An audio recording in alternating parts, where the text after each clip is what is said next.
Let's see. So, but Cal, why do you have the U.S. flag? Because It's that's the American. first flag that he sees. I put in the different locations using the flags, but I'm also a US citizen, UK citizen, so I have both flags. I can swap it if it makes you happier. I can put a UK one, you know. Oh What yeah, about Florina. the That Zimbabwe one, Carl? Oh, I Florina. can That's put the only Zambia. flag Yeah, you I can put have. Zambia or Kenya. I've got flags, man. I got flags. He's got flags in his jacket. I got flags. The one you want, I can bring it out. 2 for 1. Flags on Tyler sale. have no flags. That's right. I'm flagless. Okay, you Because have you're on club deck, right? TNATW. I'm flying the TNATW flag. And that would be kind of cool. Like, I guess I could do the UN flag. It kind of has like a world in the middle of it, I guess. Yeah, that could work. Okay. 1 more minute to go. Oh, now it's top of the hour. We got a Tokyo train style. I need a train Let's sound do effect. this. Choo-choo! Here we go. So, top of the hour. Top 10 news stories at this very moment. Here we go. And let's see. Let's make sure we hit some political news first. Justin, are you on stage now? I don't see you. Not yet. Okay. Let's see. Let's get Justin up here. Cal, did I mod you? I did. Yes. Okay. Yeah, I'm good. Keep an eye out for Justin. He says he's popping in here in a second. So anyway, the biggest news item at this very moment, according to people on Twitter, because people tweet on Twitter and they share links. And then I have this very crafty tool that tells me what are the most shared links on Twitter. And then I can sort those by tech stories. So then I can see what are the most tweeted tech stories on Twitter. It's very clever. And now we're going to show the top 10 most tweeted tech stories on Twitter. And Justin keeps DMing me saying that he's on stage, but he's sitting quietly. And I beg to differ, Justin. I don't see you on stage.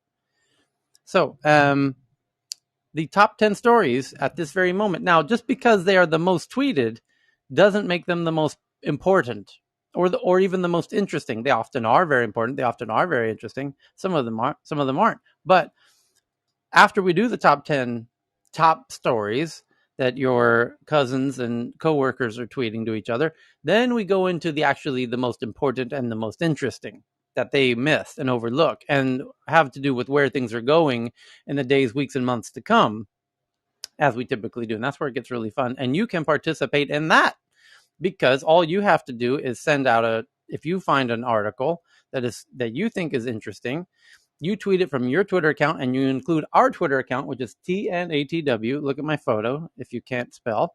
And then you can tweet your tweet with our Twitter handle inside of your tweet. We get a notification and then we can bring it up and share it here. And if you think it's particularly interesting and you felt like it was overlooked somehow, just jump in and say, hey, I got one that people should know about from my part of the world, geographically or professionally. That's what this is all about. That's how it works. Make sense? Any questions? No questions. No. Okay, well, let's do this. Top No, story. Dad. Huh? I said no, Dad. Okay. Okay, here we go. Top story of the day is Twitter is testing a way to downvote replies. To downvote on iOS only for now, not Android, to understand the types of replies users find relevant to a conversation. And these downvotes won't be public, but some people, some lucky doggies, are now going to see the ability to, you have a tweet. Under that tweet are what are called tweet replies. So if you've ever had a friend who had a tweet or somebody on Twitter, and then you thought, you know what, I need to let them know something in response to this tweet, you can reply to their tweet. Everyone has that. We've been doing that all the time. And now the replies to the initial tweet can be upvoted and downvoted by some people. So if they think that the reply is good, they vote it up. If they think the reply is bad, they vote it down. And that, of course, will have some impact on which of the replies get more visibility, just as they do in Reddit. This is nearly identical to what happens in Reddit. And it will have interesting effects on Twitter. But they're testing out a few different styles of this, as you will see if you go to our Twitter account, because right now I'm tweeting out the link to this article so you can see for yourself what this looks like.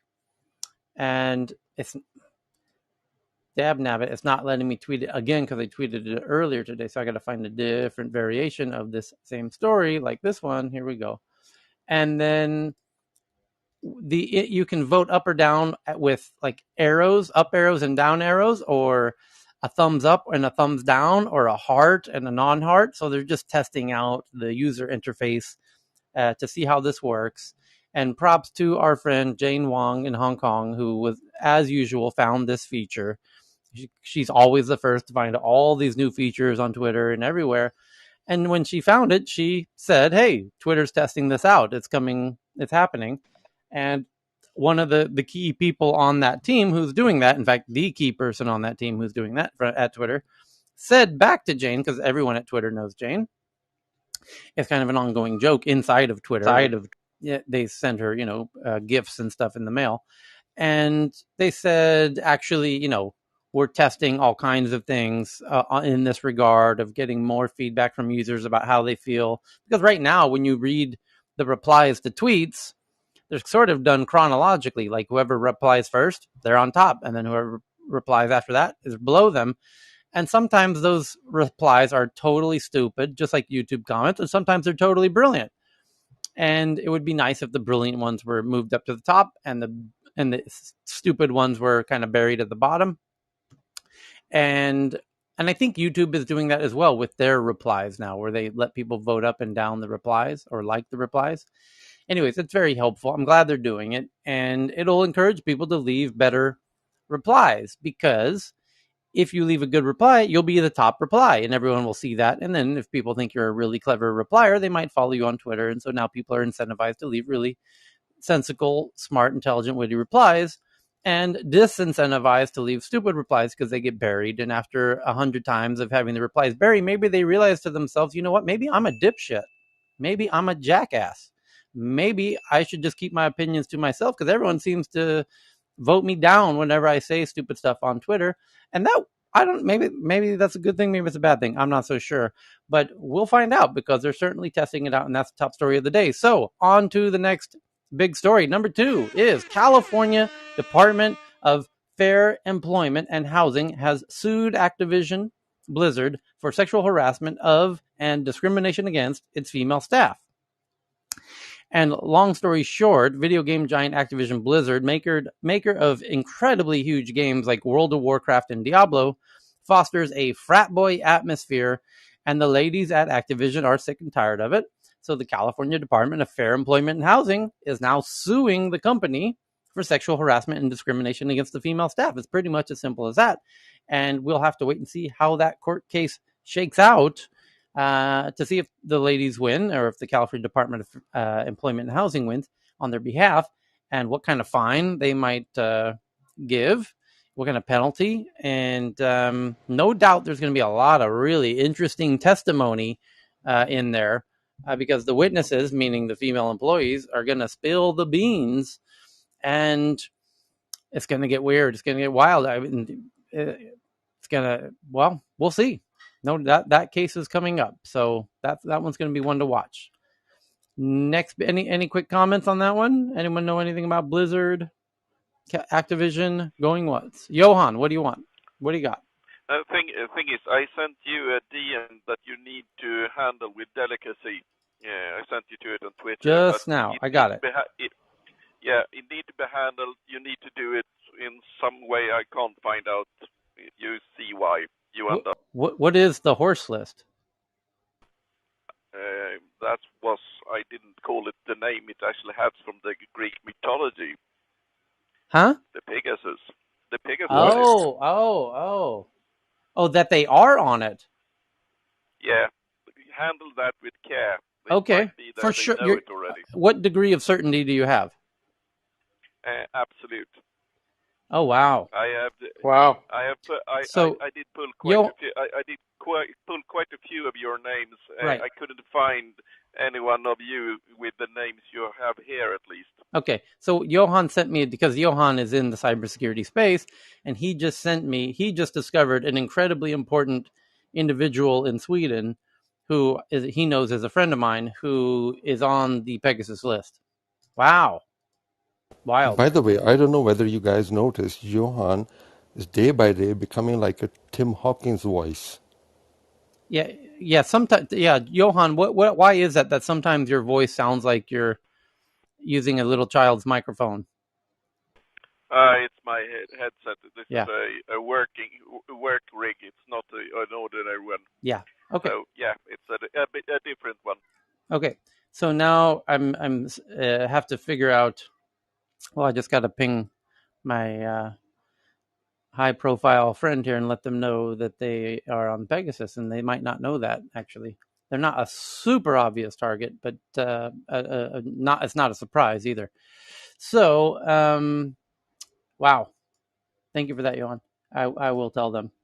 And what else do we got? So we did the top 2 stories of the day. The third biggest story of the day is that the FTC, the Federal Trade Commission, formally pledges to fight unlawful right to repair restrictions, saying it will use its power to lower repair costs and support independent repair shops.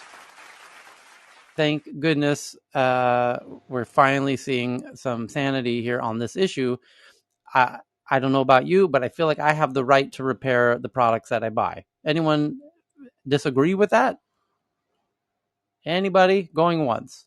Going twice? Anyone want to try and guess what somebody who might disagree with that feel about? I don't disagree, Tyler, but I mean, the one thing that I'll say is if we're going to repair them, then we should lose our warranty at least. Yeah, but that is how it is today.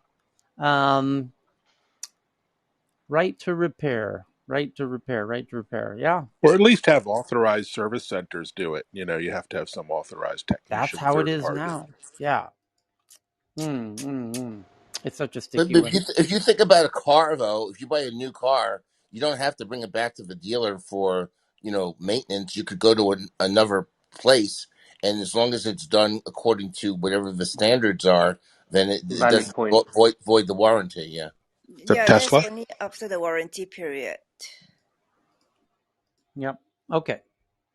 So next big item is Grindr has a track record of saying that data shared with brokers is encrypted and unidentifiable, despite the use of such data, which recently outed a Catholic priest, which we covered yesterday. So this is not a surprise to see this in the news again today, because yesterday, the Washington Post and the New York Times and the BBC and the New York Post had an article that said, senior U.S. Catholic resigns over Grindr allegations. And for those who don't know, Grindr is a dating app or a hookup app for the homosexual community.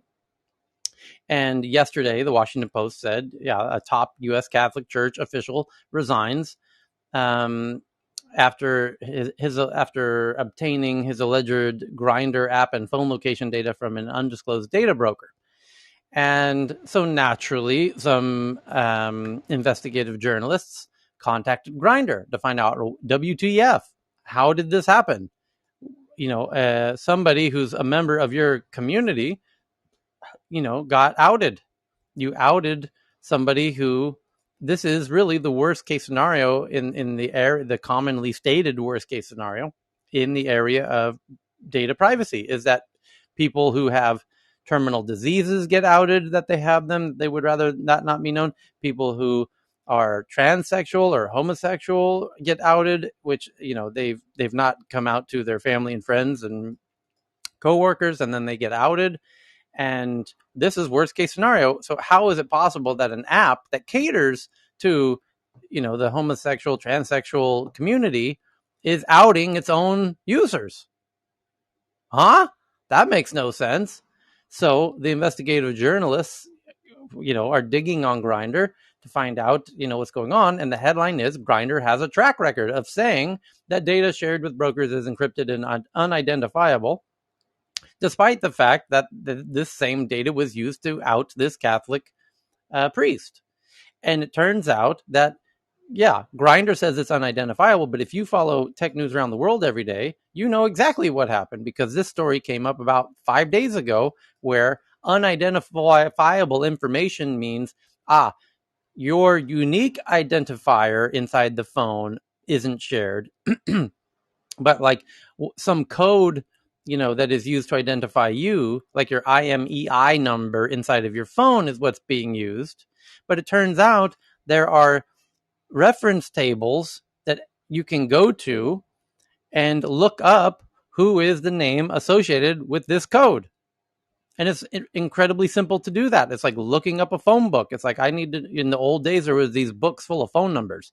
And if I wanted to know Cal Patel's phone number, there was a huge book full of everybody's phone number listed by last name and then first name. You look up Patel, P, okay, Cal, oh, there he is. Oh, there's his phone number. Now I know Cal's phone number because it's a book that references everybody. You have the exact same thing digitally with looking up, I've got everybody's IMEI number, which is, it's not their personal identifier. It's just a code that references their device, and it's not personal information. But I can use that code and go over to this table, just like a phone book, and put in the code, and bada boom, there it is. It's Cal Patel. Well, now we know who was at the gay bar. It was Cal Patel. So it's Grindr. It's actually a lot easier than that. If I could find out which model and about what make and what version of iOS Cal is running, I can actually pinpoint him and actually narrow down his EMI number as well. So it's incredibly simple, even though they're claiming it's unidentifiable number. It's total bullshit. They know it's easy to look up. This is really dangerous stuff. And Grindr, the Grindr users themselves need to kind of stand up against this. They're being bamboozled. They're being outed. How much blackmail do you think has happened using this mechanism? Oh, a ton.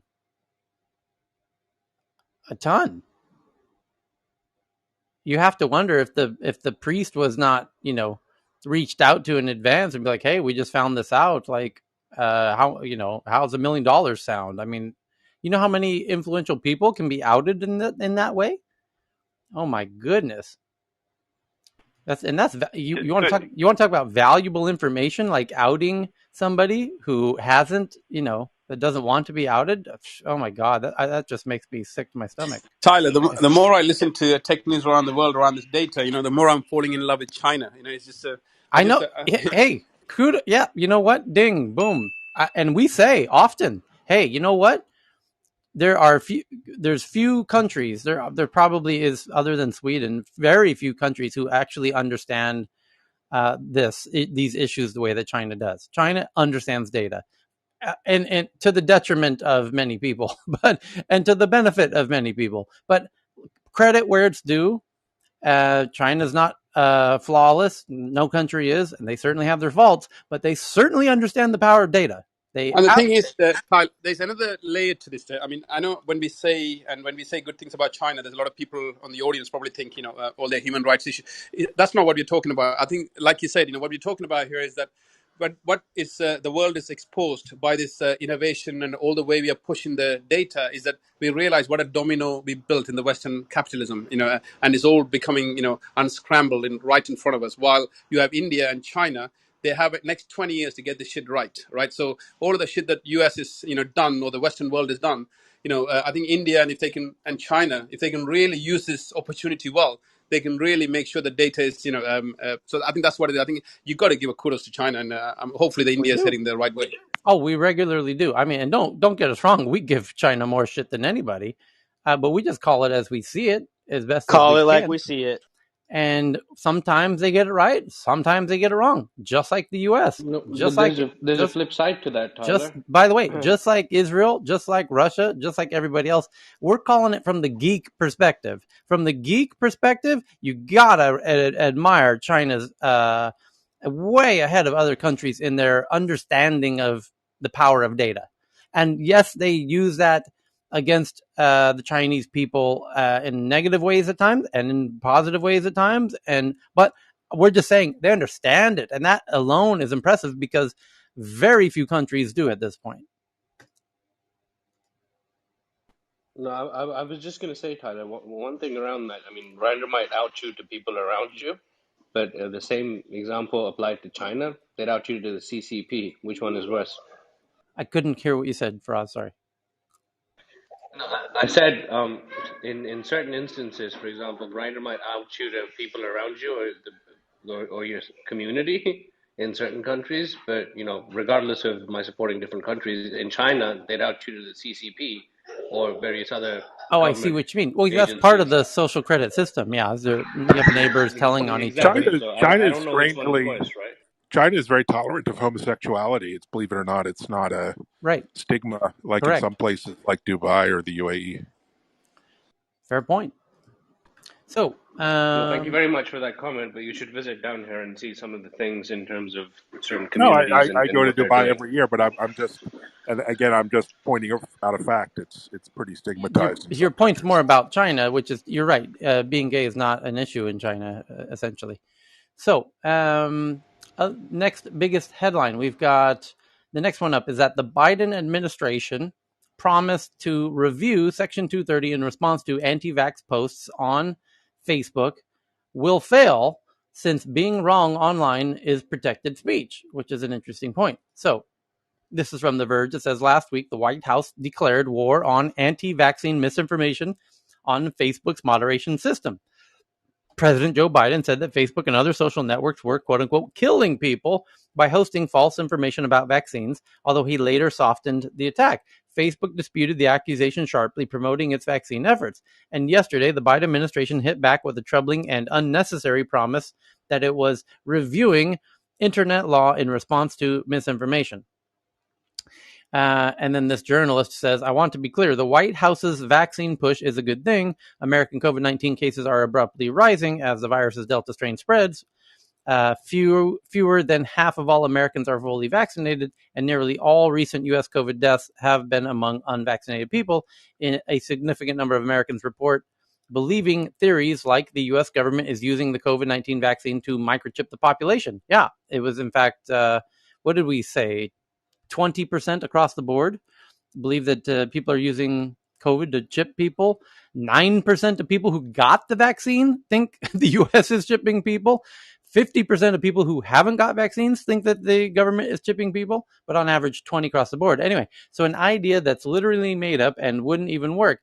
Companies like Facebook help spread these theories, even though they're also promoting trustworthy content. That's true. You get both.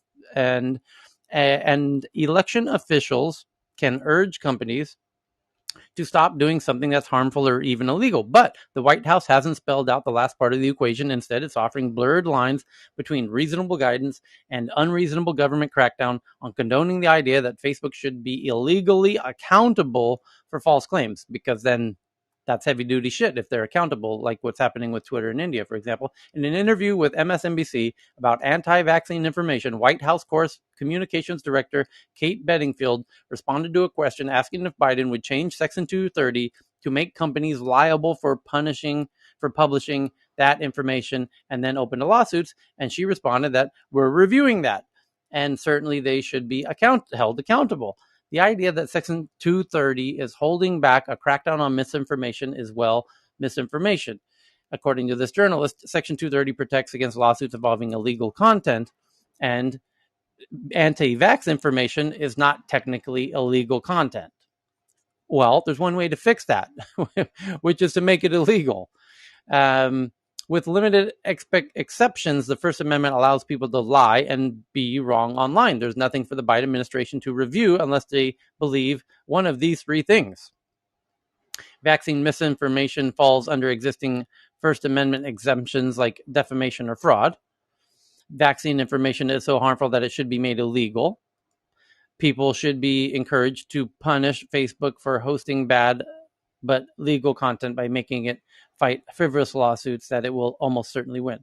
So I think it's number two. I think they might make it illegal to spread misinformation, and then Facebook would then be responsible. That would be my guess, because France seems, well, it's going to get crazy.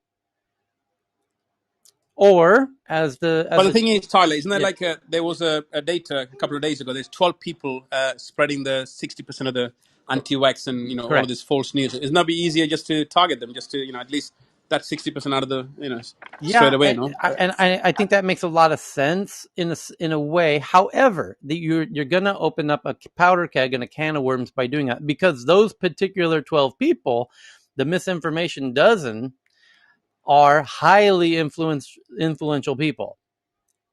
I mean, the reason I say that, Tyler, is that every single time when we hear something like this, if it really genuinely means something, you do with action, right? There seems to be a lot of talk around. They will So do check this this. out. They will do. Here's how you solve it, Kieran. Those misinformation people have fans, right? And they're basically telling their fans something that could likely lead to their demise, which is don't get vaccinated, and then Delta comes. And by the way, their fans are disproportionately older folks. We're talking about Fox News, first of all. And so if Fox News is telling their base, their viewers, who are the highest in the age category of nearly all publications, so you already have, seniors as your main demographic, and you're telling them don't get vaccinated, you might not have viewers next year. So you might want to rethink that strategy. So what it is, let me give you an update on what's going on in UK, Tyler. So just to give a perspective. So basically, everything is back to normal. Although it's such a strange place to walk around in London. It's so packed. All the shops, all of the protection barriers are taken away. No one's wearing masks, and except a few people here and there. Everything is packed. Clubs are open. The bars are open. Restaurants packed. Yet, the hospital is, I have a lot of medical doctors, being at Imperial College, so we work with a lot of the hospitals in London, and they're all panicking. And a lot of the doctors are even saying they don't want to turn up to work anymore. They are really worried about the way this is being handled. So it's just something going on, Tyler. It's really strange, when we got this Delta, Lambda, already there's a 40% vaccinated people are heading into, hospitals already. So it's just, I just find this. I think we got a bigger problem than all this false and news spreading. It feels like there's something else underneath is going on, because I just don't see any reason justification for UK's being opening up the way it's opened up. So yeah, that's the update from London. Kieran, I can give a little feedback. Go. Hey, Go Chris, ahead, you there? Chris. Go ahead. Chris, you have to unmute yourself. Sorry, I had music playing, and it was playing. I didn't know if it was playing over as I was talking. I apologize. But Kieran, the one not pushback, but I just think people don't think that everyone thinks binary. Like we think black and white, and we don't understand that there are always varying shades of gray. And I think that's the problem, is that we all look for an authority, and we expect that one authority to be infallible and to have all the information. And when they don't, because that's just the facts of life, we tend to either outcast them if they're wrong one time, or idolize them if they're right one time. And I just think it's a challenge that human beings have to be able to critically think. That's what's unique about this room. We're all critical thinkers. We all take the time to listen to what each other says and don't let our emotions get in the way. And that's what makes this room so special at this point in time. All of us have this kind of like a rational, like, okay, I have my opinion, but I'm going to listen to you, and actually listen to you. So I apologize if I got in the way and made some noise on the radio, but No, that's how I see it. no. I think you make a great point. My worry is I got three kids who are 12, 10, and 6. And when the government I'm terrified, man. I am. I have 3 too, and there's 2,500 cases here in LA in one day yesterday, and it's probably going to be 3,500 today.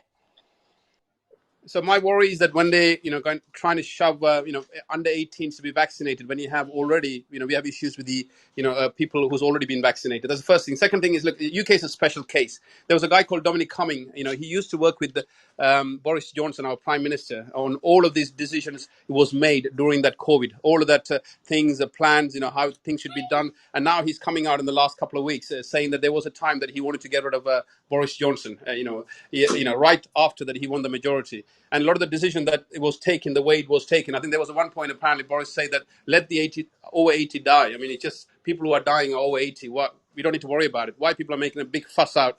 People over 80 are dying over it. So when you have something like that coming out from the right-hand man who spent 3-4 years getting a prime minister elected into the power, you need to start thinking about your children, right?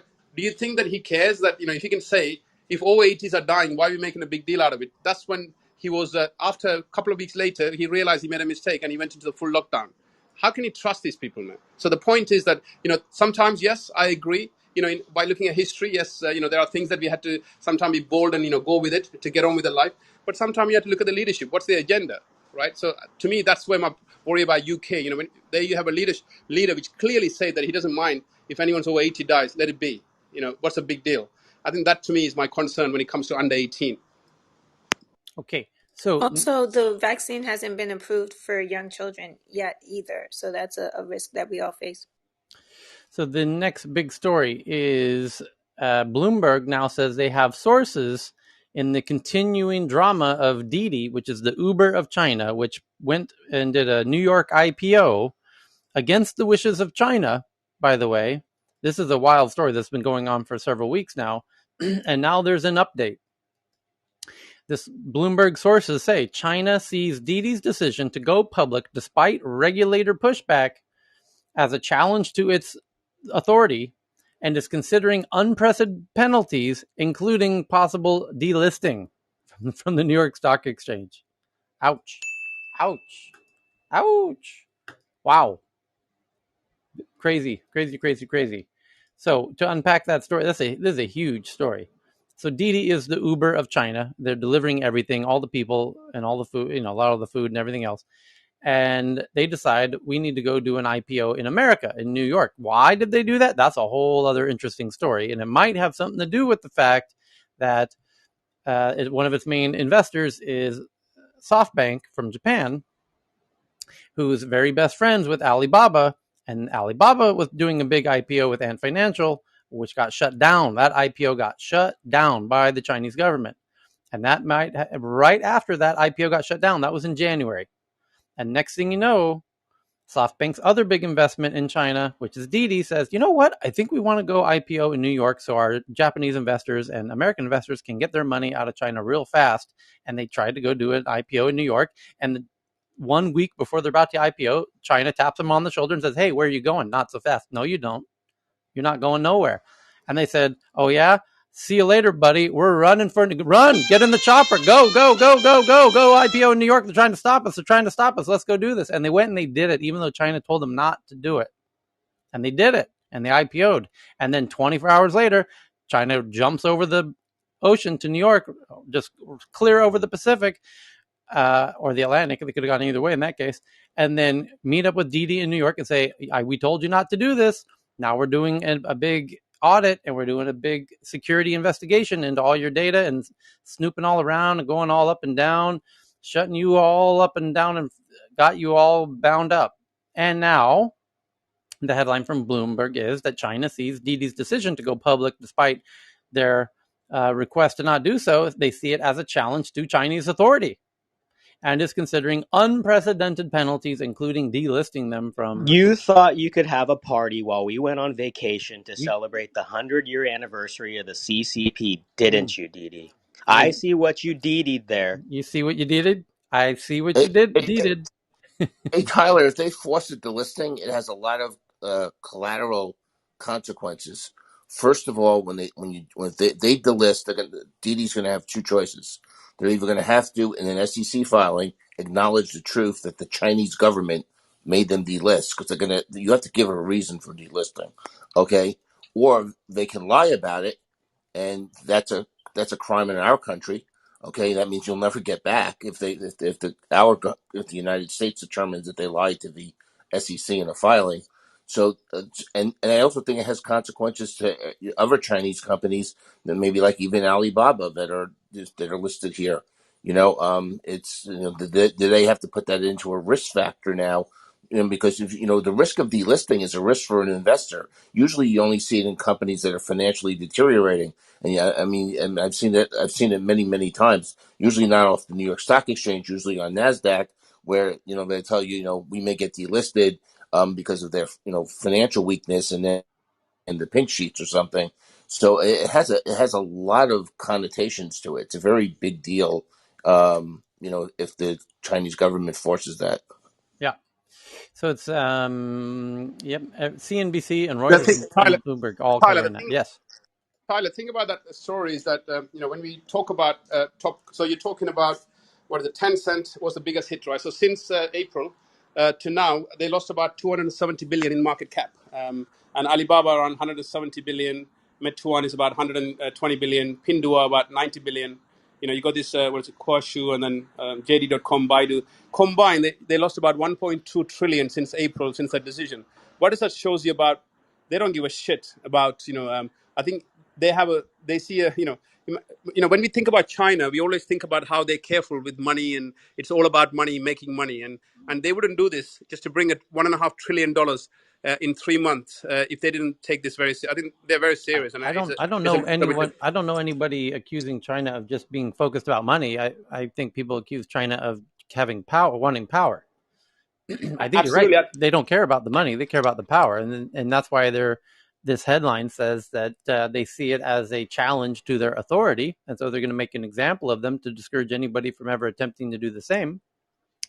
And we saw other headlines recently that they're now forcing these big tech giant companies to how they store their data and how they organize their data in a way that's very friendly to the state. And they're even forcing Alibaba to open its data so that they get merged with a state company so that the state can use Alibaba's data, which is all of the payment history of every Chinese citizen, to develop a credit score for Chinese citizens, which no doubt they'll merge with the social credit score, because your actual credit score could impact your social credit score.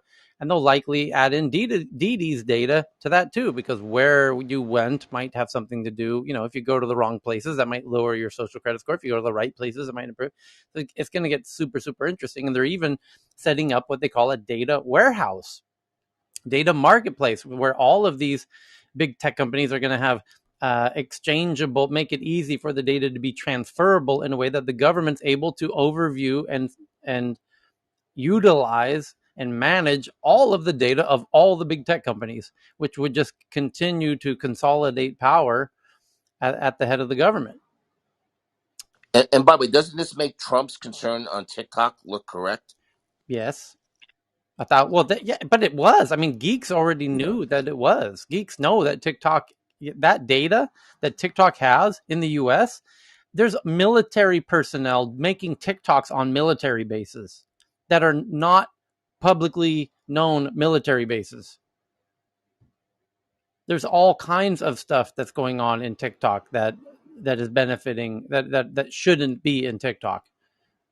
And it's the fact that it's really sensitive stuff, and that's why India kicked it out, and that's why China kicks out all non-Chinese apps. That's why no American apps are allowed in China, because they're worried about the same thing. And so that's what you're going to start seeing, and we talked about it many times before. You're going to see countries doing their own apps, and they'll allow apps of other countries that they're very friendly with, but they're certainly not going to allow apps from countries that they're not friendly with, for fear that apps can extract tons of data with microphones on, with cameras on. If, heaven forbid, they get a notable influential user within that country, that data can be very useful. So, Matt, what if, for example, Joe Biden's at dinner with some senator, and the senator's kids have TikTok, and they've got the microphones on the app? But what it matters now, Tyler, after Pegasus? What does it matter doesn't after matter. Pegasus? Yes, that's a good point. I mean, And what does any of this matter, considering the servers have been hacked on a physical level in between the circuit boards, right?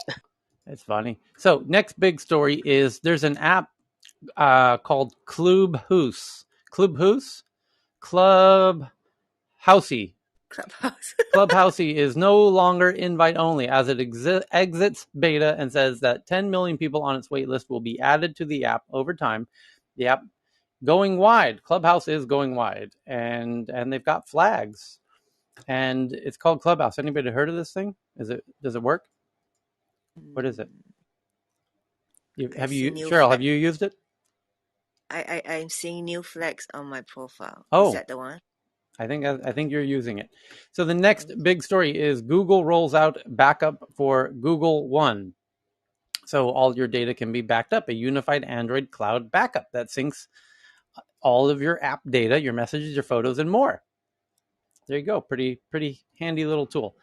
Concerns, next big story. Concerns over China's online influence campaigns overseas, while valid, are often overblown as there is little evidence to show campaigns are actually working.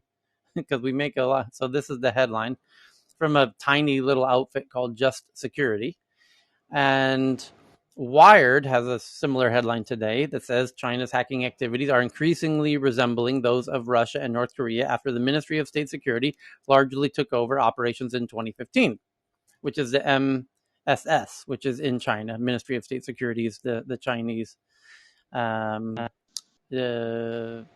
Ministry of State Security. And Wired is a very big publication with fantastic journalism, and they say China's hacking activities are increasingly resembling those of Russia and North Korea. And we actually said that ourselves, because I was actually a little surprised when it was revealed that China was behind some of these big hacks recently. They seemed very Russian in their nature, and so this headline to me I was thinking the same thing, that China's hacking activities are increasingly resembling those of Russia and North Korea. Exactly right. But this security blog called Just Security says that the concerns over Chinese influence in their online influence campaigns overseas, which means when they try and spread COVID misinformation in the US and stuff like that, which Facebook's head of security has said that they do. It says, while valid, these concerns are often overblown as there's little evidence to show campaigns are actually working. Well, the fact that half of America is not vaccinated might kind of argue to the contrary. But Oculus rolls out a new update adding Facebook Messenger. It already had Facebook Messenger inside of Oculus, but now they have Facebook Messenger reactions and a new security settings and a new invite into the app. So when you're playing inside of Oculus, you can invite other friends to join you in that game and make it easier to invite friends to play, just like you ping in friends into Clubhouse. And you can ping friends into Clubhouse right now by hitting the little plus button in the bottom right-hand corner. And if there's anyone who's an expert on any of these headlines we're talking about, just ping them right in, have them raise their hand, jump on stage, and let them share their, brilliant insights about whatever it is, they're an expert in, either geographically or professionally, and that's how it works. But now you can do the same in Oculus. And who knows, before you know it, some of us might be in, if Clubhouse makes an app for Oculus, some of us will be in Oculus, and we'll be able to wave our hands at each other and have kind of full body motion and all that kind of fun stuff. So that's not too far off, I suspect.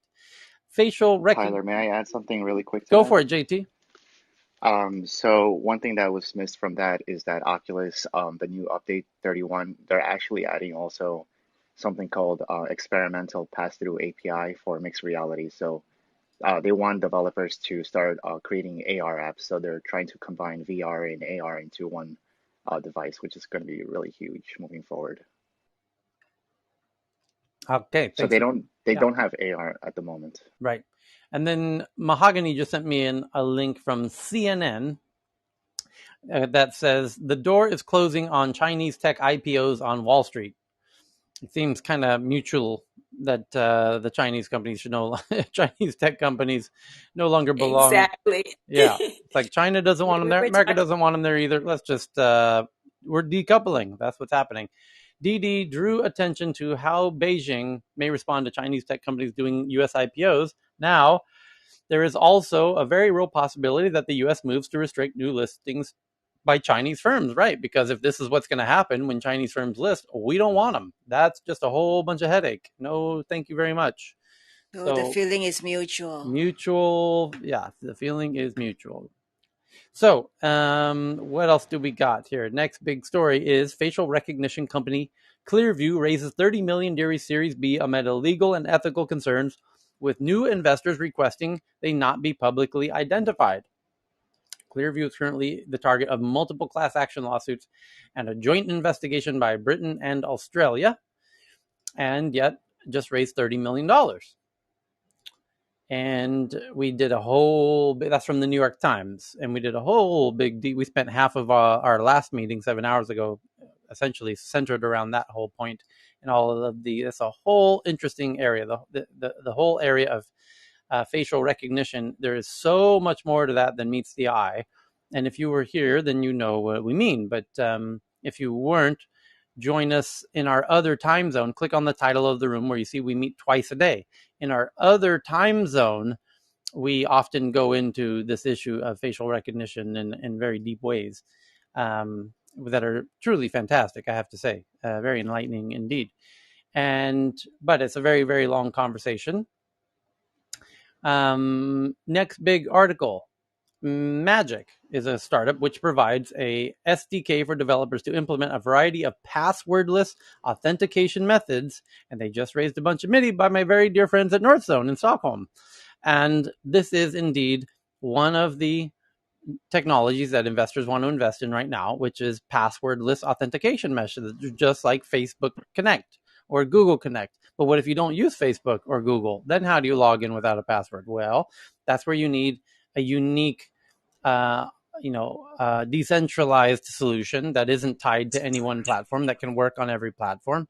It kind of plays like Switzerland amongst all the other tools, and that's Magic. That's the name of the startup. A San Francisco-based startup that builds plug-and-play passwordless authentication technology, and they just raised $27 million from. Tyler, Yes. could I just add a little bit to that very quickly? Sure. It's from the gentleman from Reddit, Yeah. Venus Williams' husband. Yes. He's one of the investors, and also Alexi. it's also for crypto wallets. Yeah. So he's also really trying to be game changing there, which is pretty powerful. Is he? Oh, he's one of the investors. Yeah. Yeah, he's one of the investors, but also, he's really, really vocal on his stance on Twitter in terms of his wife being African American. He's very, very community driven, very similar in some ways to Jack. Yeah. He's got this very strong humanitarian thread through him. So I'm quite curious to see how much input and how much attention how much he's going to want to be really deeply involved in it too. He does quite a bit of investing, to be fair. So next big article, Facebook hides the tag "vaccines kill" from searches, which displaying a message that says it is keeping our community safe. We are taking down your hashtag "vaccine kills" because we want to keep our community safe. And this is happening 2 years after Instagram hid the same tag, which does beg the question, why did it take Facebook so long to remove the hashtag vaccines kill? People are using that hashtag to share articles with each other about their belief that vaccines kill people. And that is certainly probably results in people not getting vaccinated. But now Facebook is hiding the tag, probably because of the pressure from Joe Biden, when Joe Biden said Facebook's killing people. The saddest part is, you're seeing stories that as some of these unvaccinated patients are being intubated, they beg for the vaccine, and they get told, like, that's not how vaccines work. It's not like a shot it's not a cooties shot, right? And that's so tragic. Yeah, we were in a room yesterday, in the med tech room, where nurses often, people who didn't get vaccinated, who are dying of COVID and are on ventilators, often ask to get the vaccine, and they have to explain that's not how vaccines work. It's too late now. And that's just, I think that needs to be videoed with permissions from all involved and made into a commercial. So, because, yeah. This is your brain on crack. On like those types of COVID. Commercials, man. Yeah. These are kind of, it's kind of like that. The Americans know the reference he's referring to, the egg in the frying pan video that all of us will never forget who grew up in the 80s. Yeah, that's funny how we all remember that video. If you grew up in America in the 80s, you remember that video. That's kind of a great point, actually. So the next big article, Uber Freight to acquire Transplace, which makes transportation management software, from TPG in a deal that values Transplace at $2.25 million. And this is to help the transportations of goods autonomously across interstate lines as we continue to do more and more e-commerce of all different kinds.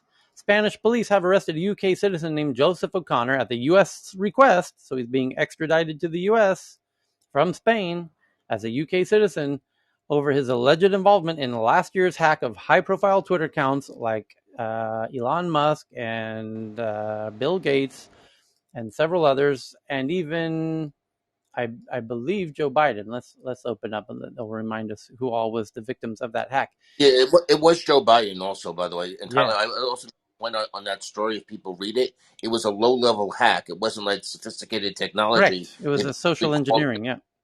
yeah, they called up and they made believe they were other people. They convinced the Twitter employees they were someone else. Correct. That type of. Yep. It's called social engineering. It's not technical hacking with code. It's, as he says, like you figure out a clever way to get somebody to reveal their password, essentially, or leaving a thumb drive in some next to somebody's car in a parking lot, and then they start using it, and then you get into their computer that way. That's kind of a hybrid social hack. So a lot of hacks are social engineering, like this, and that's how this one was done. And now that person's in jail doing some finger painting.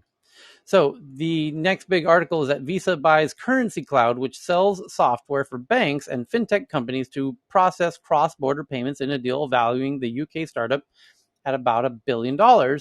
And this is Visa is going on a buying spree with these startups. My goodness, it's like once a week, Visa's buying a new startup. And what I say is good for them, as they should.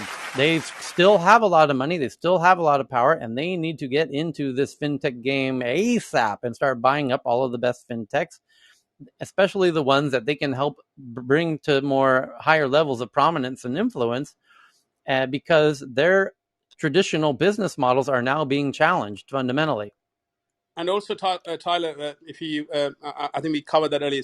In India, also, it's helping Visa. A lot of the Mastercards being stopped. A lot of the banks, local banks, cannot use Mastercard to issue any new credit cards. So That's correct. a lot of the companies they just been moved into Visa now. For example, I think RLL, one of the biggest card issuer there, they literally just moved the entire card to Visa now, which takes about 5 to 6 weeks. Just imagine once you move, it's very difficult to move back. So it's Mastercard is losing a lot of ground in India. So it's For quite. sure. So Visa is pretty much taking over that. Monica, you have a thought on this, being in India and being very familiar with the credit card game?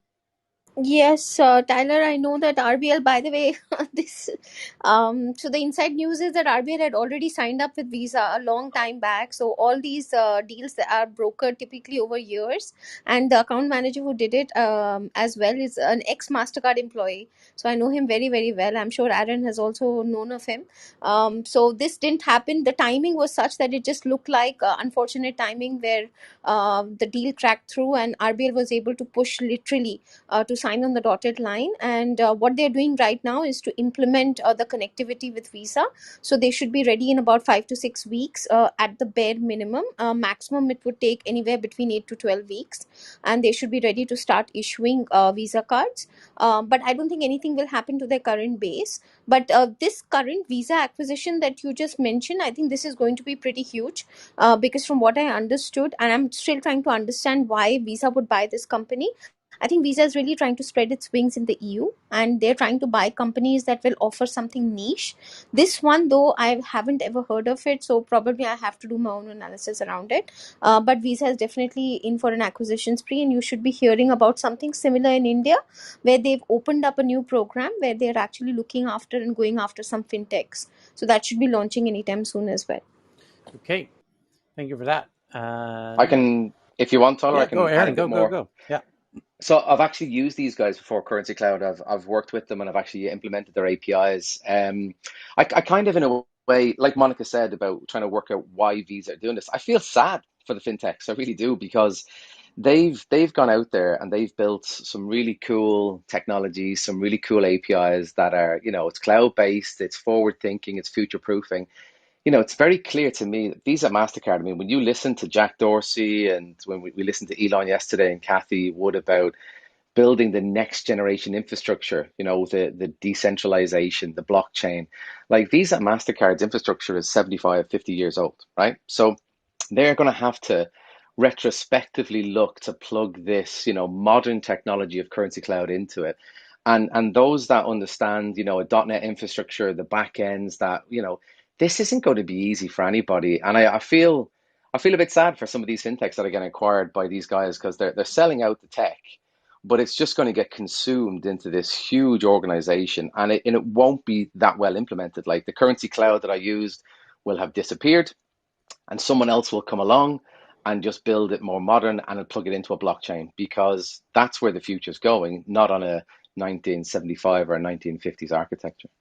So, and Monica, staying on India for a second, the next headline reads from Reuters: India's antitrust regulator accuses Amazon of concealing facts when it sought approval for a 2019 investment in a future group unit, according to a June letter. India's, yep, that's the headline, that they were hiding facts that when it was seeking approval for an investment in a future group unit.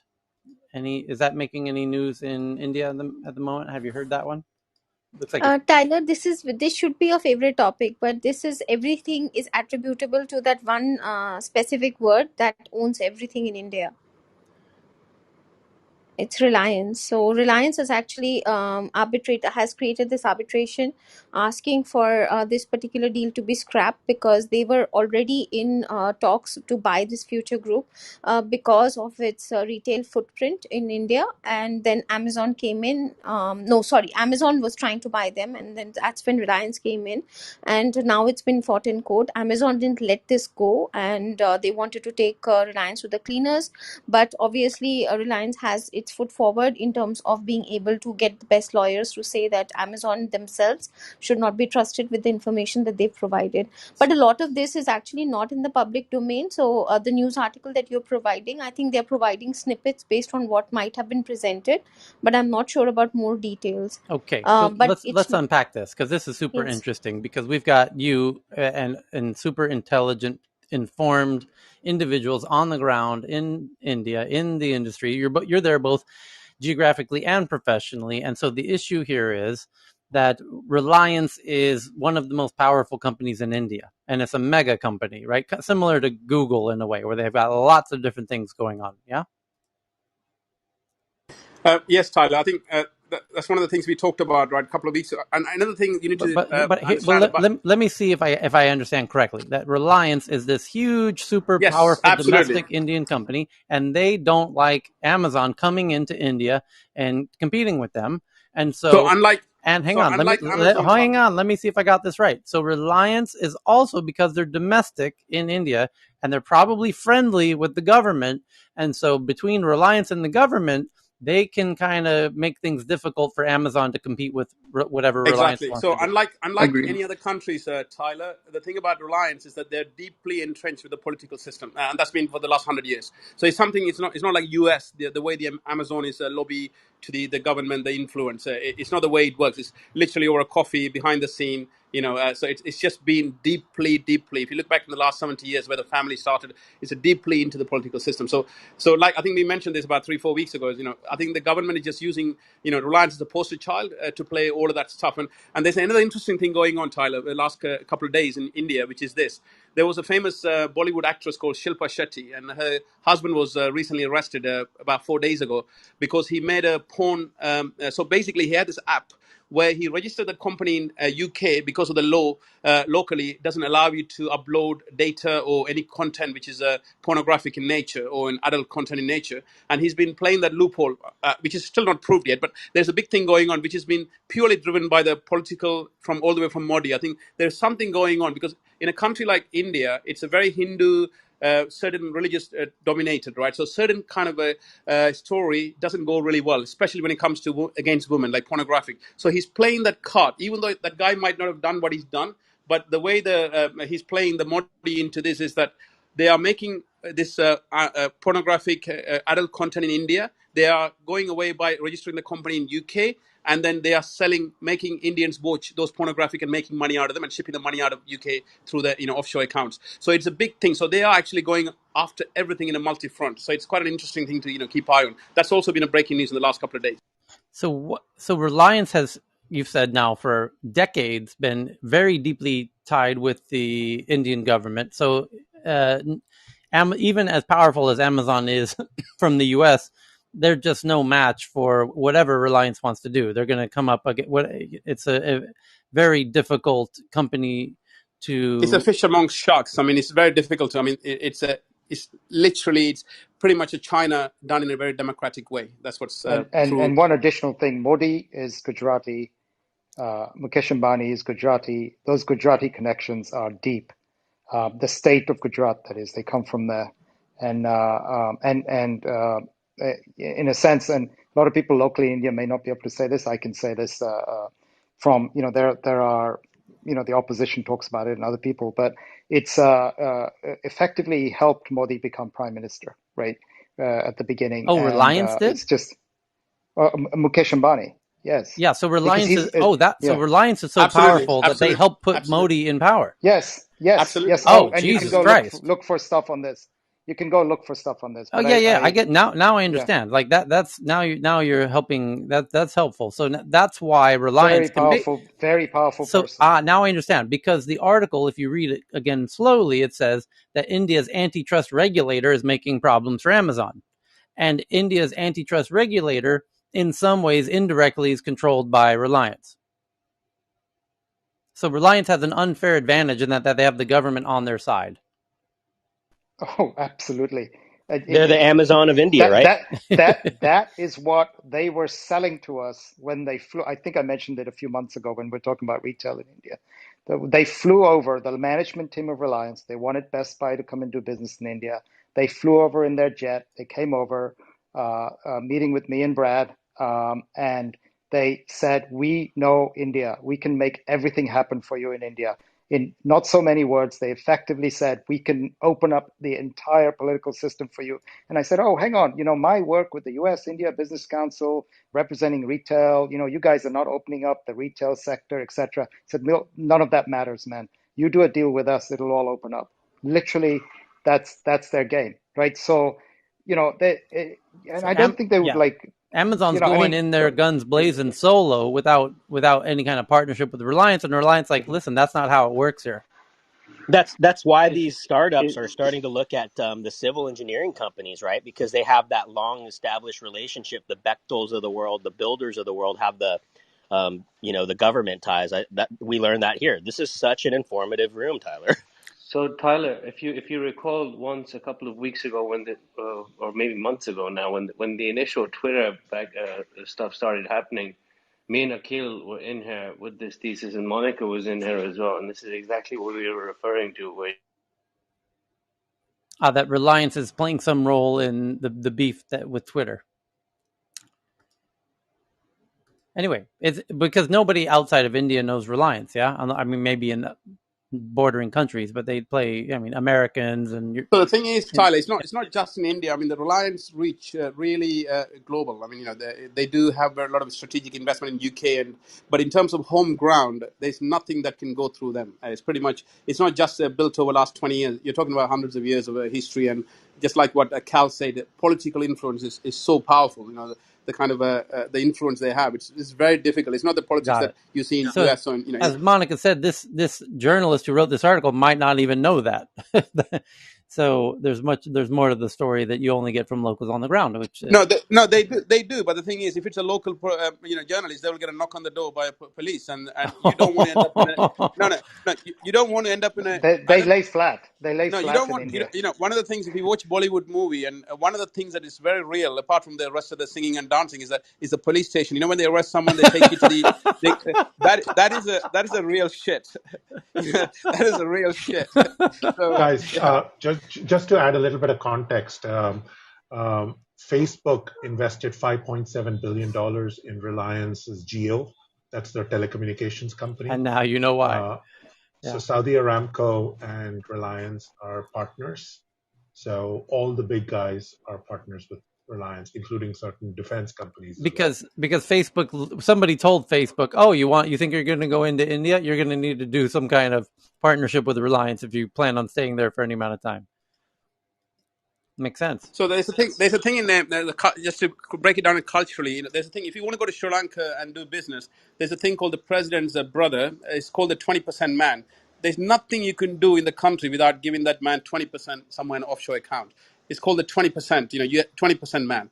And same thing in India. There is a certain things you have to go in the structures in place. It's just the way it is, Thailand. Yeah, I'd love to just unpack this, but yeah, it's a Facebook and all of these guys. They will realize that the control is with Reliance. It's not they can go all Got it. gun blazing Okay. every shit, but it will stop at the Reliance level. Okay. So, Tyler, just to add up, Tyler Ranjit yes. here. Hey, Ranjit. Just to add up on, Reliance has already registered a e-visa company or something kind of that in Estonia. So just looking forward for Say their it launch again. in Europe What soon. did they register? Estonia, No, because what did Estonia they you can register? they registered some kind of a company. I mean, Estonia you can register from anywhere, like the E-money citizen. license. It's an Yeah, e-money exactly, license. E-money license. exactly. Okay, thank you for us. And Reliance just bought a company called Just Dial, which is one of the oldest startup in India, 25 years old. And this company have a listing of around 20 million businesses around India. Okay, thank you for that. Other big headlines at the moment. Index Ventures just closed a new $900 million early stage fund, a $2 billion growth stage fund, and a $2 million seed stage fund, giving Index $3 billion in new capital, its largest yet. That's huge. Index is one of the world's leading funds, and they're basically one of the ones that handle both London and the Bay Area, where their offices are located. And then the Washington Post is doing a profile on the NSO Group, which is the company behind the Pegasus app that is now being talked about endlessly because it's basically found its way into the phones of all the interesting people on the planet, the prime ministers and presidents and kings and princesses and all kinds of interesting folks. And so the profile of the NSO Group, which has been hailed as an Israeli version of Silicon Valley's success story, as its founders defend their spyware operations, it was a proposition that would change everything.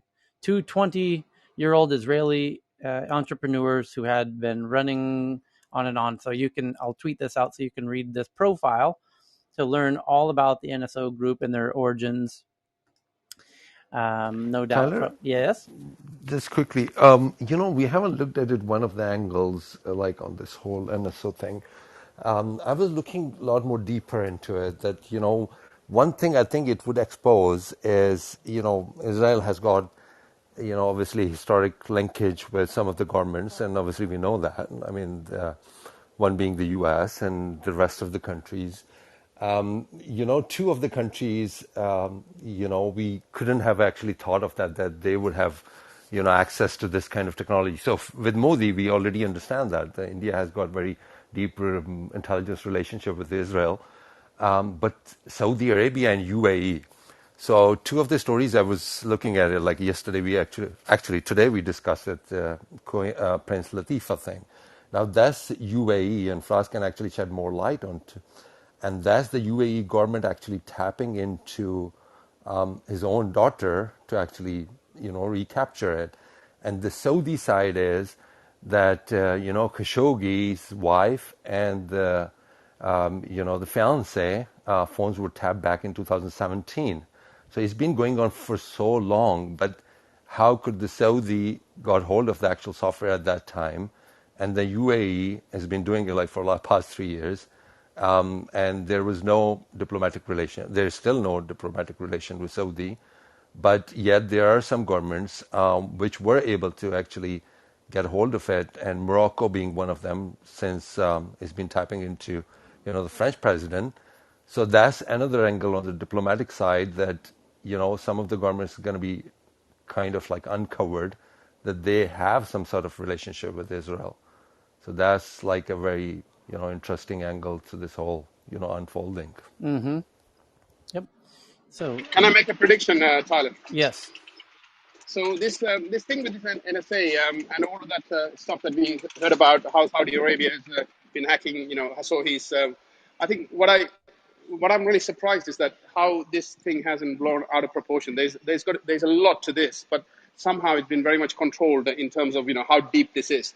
I'm just looking forward to the next couple of weeks to have some kind of a certain conspiracy which to distract us from this, because this is so deep. There's so many people around the world. I know for sure that in certain countries, Sri Lanka included, there's a lot of stuff has been done by using this technology, and it's very deep. It's worse than Panama leaks that we had, right? It's really is. But what is really surprising is that how much is being controlled and how it's not really blowing apart.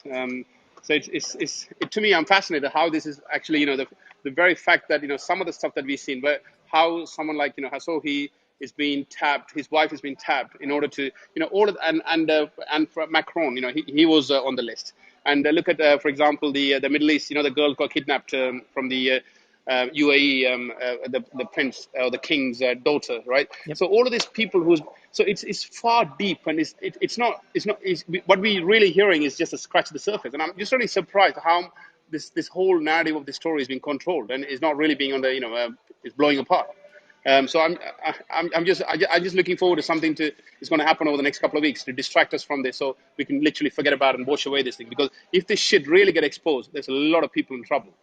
It's already happening in Israel. Ice cream thing. So Oh all yeah, the this to me is really kind of interesting because where did it go? I have got the headline right here, and there's a whole bunch of these headlines that Ben and Jerry's decided to stop selling in the West Bank in the occupied territories of Palestine, and then Israel now threatens legal action over Ben and Jerry's boycott. The Prime Minister, Naftali Bennett, spoke to Unilever CEO Alan Jope over the phone, calling the boycott a glaring anti-Israel measure, despite the fact that Ben and Jerry's is still willing to sell in traditional Israel.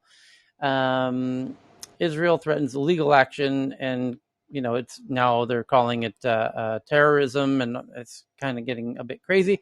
And the State Department is even making a statement, and all of that. Now, what I find interesting about this is that the State Department is willing to make a statement over defending Israel in a kind of skirmish over a U.S. company, and the State Department is taking Israel's side in that skirmish over a U.S. company. But what's interesting to me is that the Israeli spyware company Pegasus is infecting lots of interesting people in the U.S., and not a single U.S. politician has made a single comment about it.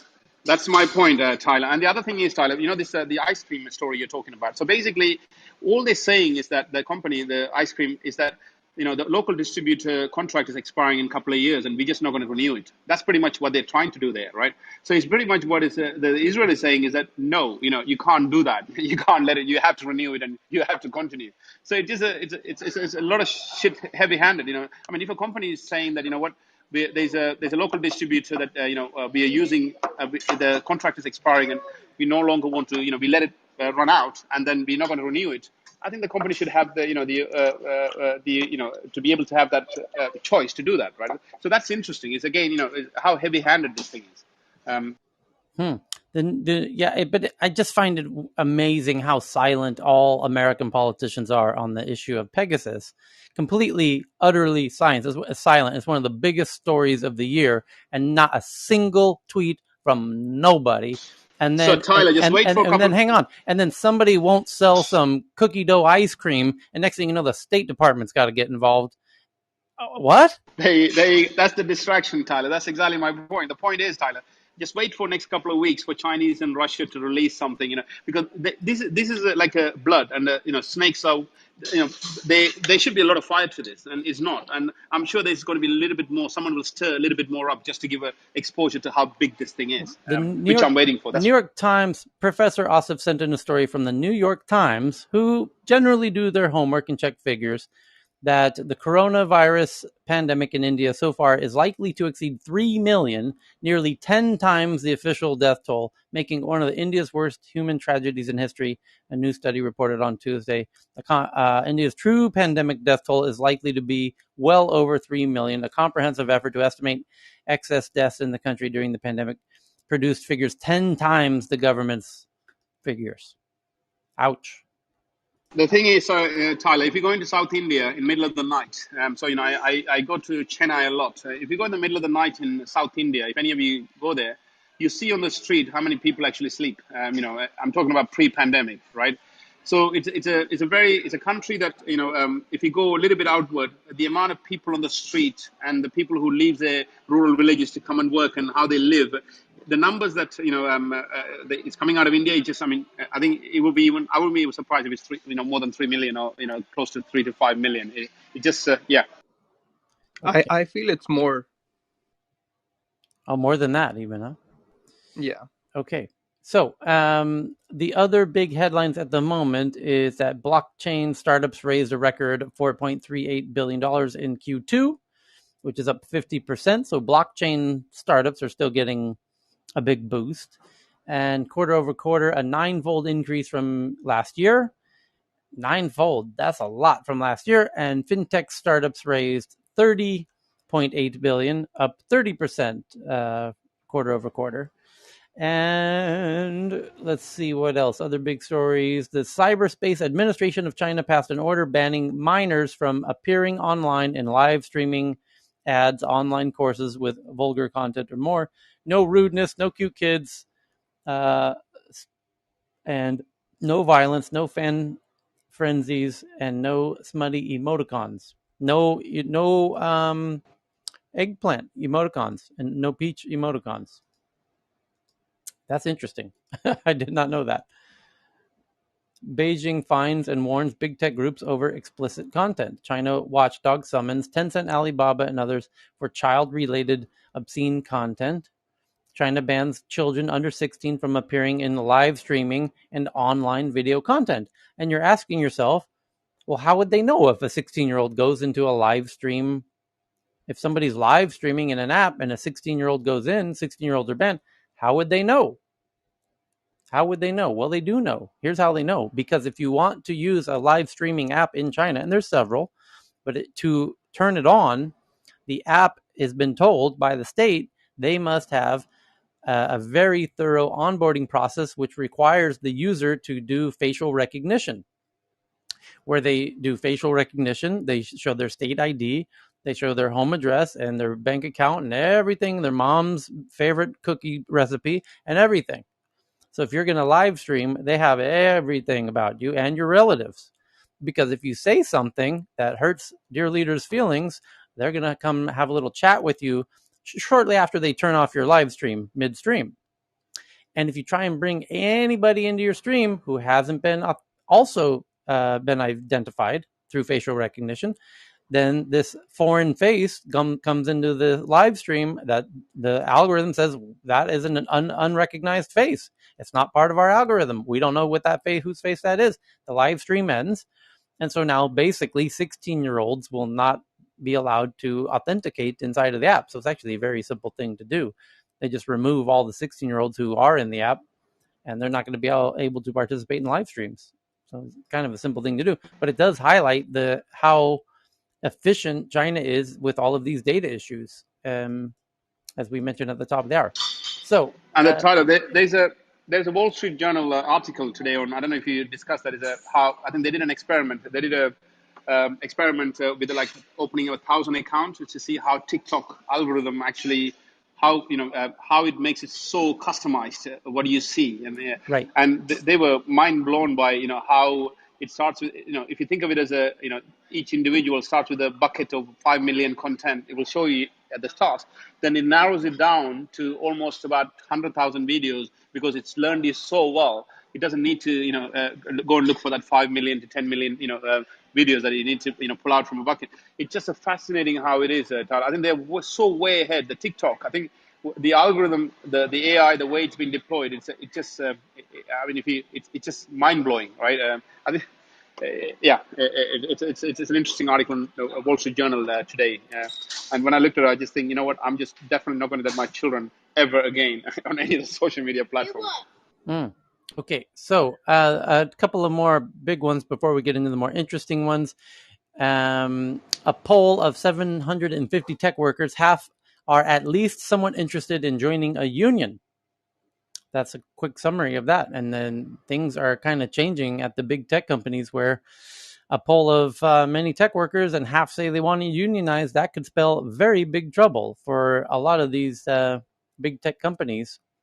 And other big headlines is that YouTube says it will test a new feature that will allow viewers to shop for products directly from live stream videos, starting with a few creators and brands. Just as I've been predicting for about 3.5 months now. You're going to start buying products through the videos, specifically live videos. As I've made it perfectly abundantly clear repeatedly, because that's where the money is. And it's already been happening for several months. In fact, over a year here in Asia, where live streamers are selling all kinds of crazy stuff around the clock. And yes, you can sell products in social media in Asia through photos.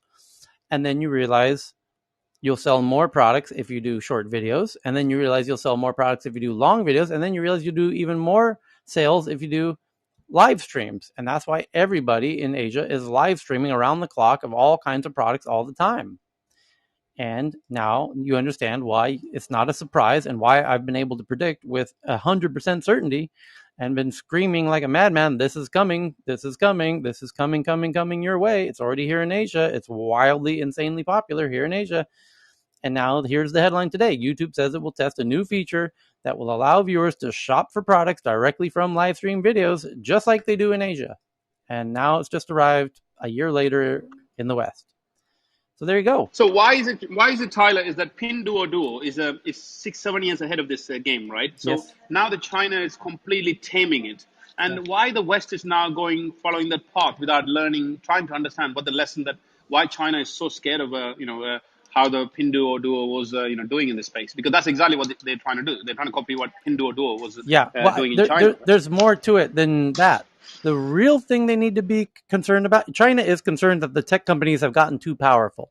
And that's why they're cracking down on the big tech companies, because they realize, oh shit, these tech companies have more data about our citizens than we do. They potentially have enough power if they decided to. If Jack Ma and Pony Ma and the other tech CEOs got together, they could turn over the government. That's the government's biggest threat in China. It's not the people, it's the tech companies that have the power.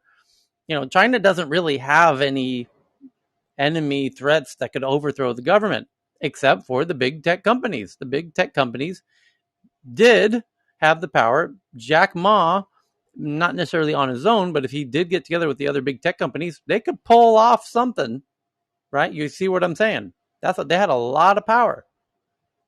So China realized that and said, shit, we actually have something we need to nip in the bud and get under control here at home. And they cracked down on these big tech companies, and all the CEOs are now at home doing finger painting. So I mean, it wasn't tech responsible for the Arab Spring, or partly partly responsible for that. I mean, largely responsible for that. Yeah, Twitter, very notably, and Facebook to some degree, when it went through the Middle East, did exactly that. Yeah. So China cracked down on the big tech companies. They get to look into all the data. There's nothing hidden now from the government. The government realized, shit, they've got all this data, and we didn't actually know what they had in this data. Oh my God, you've got everything they've ever bought? Holy shit, that could be really useful information. You've got everywhere they've ever been? Oh boy, we would love to have that information. You've got everything they've ever said to anybody? Oh, sweet Jesus, we would love to have that information. So when they realized that these tech companies had all of this data, and the government, credit to the government for realizing how powerful all this data is. When they realized how powerful all this data is, it scared the shit out of them. And then they forced the tech companies to crack open all the servers so that it's all transparent to the government, so that they could, you're not going to be able to use that data against the government in any kind of way. And now here's where it gets interesting, because of it's just starting in the US, where these platforms are not just little apps for you to share photos with your friends. That's Instagram. How to share little photos with your friends. Or Facebook. How to, give little updates, that you're having a great weekend with your friends. And TikTok is, you dancing like a jackass for your friends. But they are about to become something much, much, much bigger than you ever imagined. They're going to become bigger and stronger and better than Amazon, because Amazon's where you're buying a lot of your products now on e-commerce. However, you're spending all your time in the social media apps. You're not spending hours on Amazon as a form of entertainment. You're spending your hours on YouTube and TikTok and Snapchat and Instagram. And they're now going to sell you the products directly. There's now going to put a buy button, just as YouTube just said in this headline right now. This is a few hours old. YouTube says it will test a new feature that will allow viewers to shop for products directly in the videos. So You will no longer need to go to Amazon anymore because you're going to watch the video about the product of the person opening the box and showing you everything about the product, way more than Amazon ever did. And the person looking at the product can say, yeah, look, I'm going to turn it on right here. I'm going to listen to it. I'm going to do all these things that you were never able to do in Amazon. And now this little product you were looking at, you can understand it 5 ways to Friday, and they put it on, they try it on, they rub their hands all over, they smell it, they tell you what it smells like, they rub it on their face, and they tell you what it feels like. And they very perfectly describe this product that you would want to buy. Why would you go buy it on Amazon when you got a photo the size of your thumb? So all the transactions are going to move over to the photo / video / live streaming apps. And of course, the smart creators are going to do it in live streaming. But here's why this is so powerful. Because when a platform, today you've got cities, and cities have shops. And those cities have power because they have a lot of shops. But those shops are moving from the little streets in the town into Instagramville and TikTok land. And they're moving their businesses. They're closing down the shops like they did during COVID, and they're reopening their shops in TikTokville and Instagram land and Snapchat land. Snapland and TikTok land is where all the shops are going to reopen. And then TikTok and Snapchat and Instagram and YouTube are going to have 100 million mom and pop shops. And then that gives them incredible power versus the governments, because they have all of the business of America is now on their platform. And then the governments realize, shit, we don't have any power in negotiating with these apps. They've got all of the, mom and pop shops by the nuts. And they could, partner with Mexico and move everybody to Mexico. And they digitally move all their businesses to Mexico in 48 hours. Anyway, so now, and they'll take crypto. Yeah, where they take crypto, they move into El Salvador, taking Bitcoin. So those are all the big stories at the moment. Let's get into the interesting stories, shall we? Because there's a ton of them. Anyone burning with a hot, interesting story from their part of the world, geographically or professionally, before I get into the endless tweet of interesting tweets over the past 24 hours? I have to. Yeah, go ahead. So the first one being from MIT, new face mask prototype can detect COVID-19 infection. The sensor technology could also create clothing that detects a variety of pathogens and other threats. Engineers at MIT and Harvard University have created this, which will detect COVID in 90 minutes. And it is just an add-on to existing masks. And it is like a use and throw pregnancy test slip kind of a technology. And the second news that I have is a black-footed ferret that that was an endangered U.S. species and has been dead for more than 30 years, has been brought back to life by scientists. You can follow these both news on my Twitter. I think I've got this story right here. A ferret that died in 1988 is brought back to life by scientists. For the first time, scientists have cloned an endangered U.S. species. Meet black-footed ferret Elizabeth Ann, whose original version has been dead for over 30 years. Them's is good eating. North America's only ferret species, the black-footed ferret, also known as the prairie dog hunter, has been long thought to be extinct when in 1981, 7 species were found on a Wyoming ranch. After one of them, Willa, died in 1988, scientists sent her tissues to a frozen zoo run by San Diego Zoo Global that maintains cells for more than 1,100 species and subspecies worldwide. They were hoping that someday they can perform an experiment like they have just done today. The cute little ferret arrived via C-section on December 10th and became the first ever cloned endangered U.S. species. While a domesticated ferret carried the cloned embryo, the new ferret, which is being raised at a Fish and Wildlife Service black-footed ferret breeding facility in Fort Collins, Colorado, has all the instincts and aggression of her wild ancestors. So it's Jurassic Park, everybody, but with ferrets. We're all just code. We're all just code, everybody. They're bringing back the ferrets.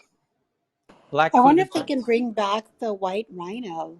Indeed, they could. Well, here Anything, it says. eventually. It says right here in the last paragraph: Jurassic Park slowly coming true before our eyes. Scientists are very close to cloning the mammoth and other long extinct species. So the idea may not be that far Nice. fetched. Of course, fears of unintended No consequences T-Rex, please. is such cases are valid, but especially if you've seen Jurassic Park. But as for animals like the dodo or the Tasmanian tiger that went extinct because of our irresponsibility and not because of a change in their ecosystem or climate, the scientists say the benefits of raising the dead outweigh the drawbacks. T-Rex, anybody? India's Watergate moment is the headline from foreignpolicy.com. A journalist hacked by Pegasus says he will survive, but India's democracy may not. Workers in India's Congress Party protest against the BJ party, BJP-led government and Indian Prime Minister Modi alleged surveillance operations using Pegasus spyware in New Delhi. Congratulations! That is the most common message of support I receive from friends and well-wishers after the July 18 news that my name was featured in a list of journalists whose cell phones had been targeted by Israeli military-grade spyware Pegasus. I had known since June that I was on the list. My friend and colleague Siddhartha Varadarajan, co-founder of India's independent news portal The Wire, one of 17 global media partners of the worldwide investigation, was somber when he first informed me. After I agreed to cooperate with the investigation, my device was checked by Amnesty International. They found that my cell phone had been infiltrated by Pegasus, and the leaked data investigation provided by the Paris-based story. Anyway, the headline is India's Watergate moment, as they are saying that Modi has committed perjury, or no? What's the charge? Not perjury. Treason. Treason. There you go. To be continued. He might have a bright future as a water painter. So, China to extend mass vaccination programs to minors aged 12 to 17. According to China Daily, a number of provinces, regions, and municipalities across China have announced that they will phase in COVID-19 vaccinations for minors aged between 12 and 17. Driven by COVID death, U.S. life expectancy dropped 1.5 years in 2020. By the Washington Post, driven the decline, which is the largest seen in a single year since World War II, reflects the pandemic's sustained toll on Americans. So, Tyler, let me just also add to that. So, since the pandemic, the testosterone level of men between 18 to 25 in the US is the same as a 65-year-old, in the 2000. And the second thing is third thing is that the youth unemployment amongst men between age 18 to 25, it's 35% now in US. After the pandemic, compared to China, it's already flat, and most of the countries are working on their youth. So there's something massive. Things going on So in the U.S. With the younger population. I'll push back on that, Karen. I'd like to see some data about the testosterone level stuff. I mean, you Send the had link. heard some anecdotal stuff around it, but how are they doing mass testing? We can't even do mass testing for COVID. How are we doing mass testing for testosterone, right? And No, so, I think what it is, the general sense there is that the population decline and people are not having sex anymore, and it's I think it's among that thing. And there was a research done by Mike. I'll just forward to the Twitter space. okay. They done a massive research where it shows that the age between 18 to 25, the testosterone level is the same as a 67-year-old male in 2000. So it's quite a stark Oh, research that's there. And so interesting. I'll I put mean, yeah. again, this study specifically that Tyler's referring to, the biggest the reason why they were mentioning World War I was largely because this was again a large loss of life, and according to the CDC and the data that they had seen, the sad part about this is that most of this that it was much starkly different. Life expectancy dropped by nearly 2 years for men and about 1 year for women. But more importantly, in my opinion, the disparity between the races. I don't know, Tyler, if you saw that, but Hispanic Americans, the life expectancy drop was 3 years. Black life expectancy drop was nearly 3 years, whereas white life expectancy drop was about 14 months. And so, we've all known about the disparities that have occurred during this pandemic in the U.S. itself, and partially it's access, and partially it's disinformation in certain communities around vaccines. And it's just awful to see this, that that this actually, and to keep in mind also that this is, life expectancy is actually showing us some aspect of it. But the reason why World War II overall was 3 years was because the people that were dying were young people. Right here, most of the people that are dying are above the age of 65, and so you can just imagine if this disease affected young people, where we would be as a country based on our current behavior. And so it's just, yeah, I tweeted this out as well. It's just a really sad story. Okay, next, well, kind of related headline that facing a fall, and this is from Reuters, from Iran, facing a fall in fertility rates, Iran has launched a state-approved matchmaking app to promote marriages. Kind of semi-related, China now has a tax break for having kids under 3 years old. You get to qualify now for some kind of additional financial benefit, as was predicted here. That when the China declining birth rate data was announced, the first comment I made is they're going to have to actually incentivize people to have kids, because just letting them have the ability to do it, they're not going to do it. You need to actually give them an incentive to do it, and now they are. And now Iran's come up with their own incentive of a state-approved matchmaking app to promote marriages. And I will say that in the US also, you might have seen all the TikTok stuff about the child tax credit. We're seeing it all over, even in the US now, with the CARES Act, with the child tax credit. I think a lot of people are thinking about having babies, and so I guess it's happening all over the world. But the thing is, Tyler, it's not. I think this is more of a sinister ploy here. Look, Iran is a very radically Islamic country. This is a country that women can't even go out of the. I mean, and let's not go into detail around it. But the point is here that suddenly here you have an Iranian government publicly, giving access to something which is online dating, which is something kind of loathed within that kind of the culture, the religious values that they portraying within the country, right? So I think there's more sinister to this. I think it's more about data than it's about population decline, and it's about they're doing something. It's they realize the power of getting all these young people into these platforms and seeing certain behaviors, and there's something going on around that. I don't think this is to do with the population decline, and Iran is a very ruthless when it comes to religious values and Sharia laws and all of that kind of stuff. So this is something breaking completely. Saudi Arabia, it took about how many years to get women to start driving? Think about this. Iranians suddenly, apparently, they realize that, sorry, population is declining. You know what? You can have an online dating. Just makes no fucking sense. I think they probably need help dating. I think a lot of places are needing help dating now. People. And I don't. and to give some context from like the Muslim community, there might be additional kind of a layer to it, but it makes sense on the face of it. They have a declining birth rate, and the state realizes that's an economic problem. They need to have future kids, or they're going to economically. They understand that's a big problem, and it is. It's called a terminal demography. When you have too many young people and too many old people, which they do, it's unsustainable. They need to do something quick. It's not as big of a problem in the U.S. where you can immigrate people. Nobody's immigrating to Iran. They have to breed more babies. Australia can import people. America can import people. London can import people all day long. Iran cannot. No one's going to move to Iran. But the thing is, Tyler, if they really want to sort this problem out, they don't need to provide a kind of app, a dating app. They just need to empower the women, put them into a better working places. Change the rules around. How women have access to certain things. In fact, it's exactly the opposite. Exactly. What happens is as women get more power and more freedom, they have less and less kids. Yep. That is so just to give a little bit more of a perspective from like as a Muslim myself, just wanted to bring this up because I have a lot of friends that are going through this in the Muslim community, and so it's not just an Iran issue, Karen. Like across the world, a global with the Muslims in general. It's a global issue because the way that Muslims meet is at congregate settings. You don't do one-on-one dating like you do in a lot of other cultures. And so, group dating and group meetups have become extremely difficult in the middle of a pandemic. And so you're seeing this huge crisis. I have a lot of friends that are in Dubai right now. They're really struggling, and some of them are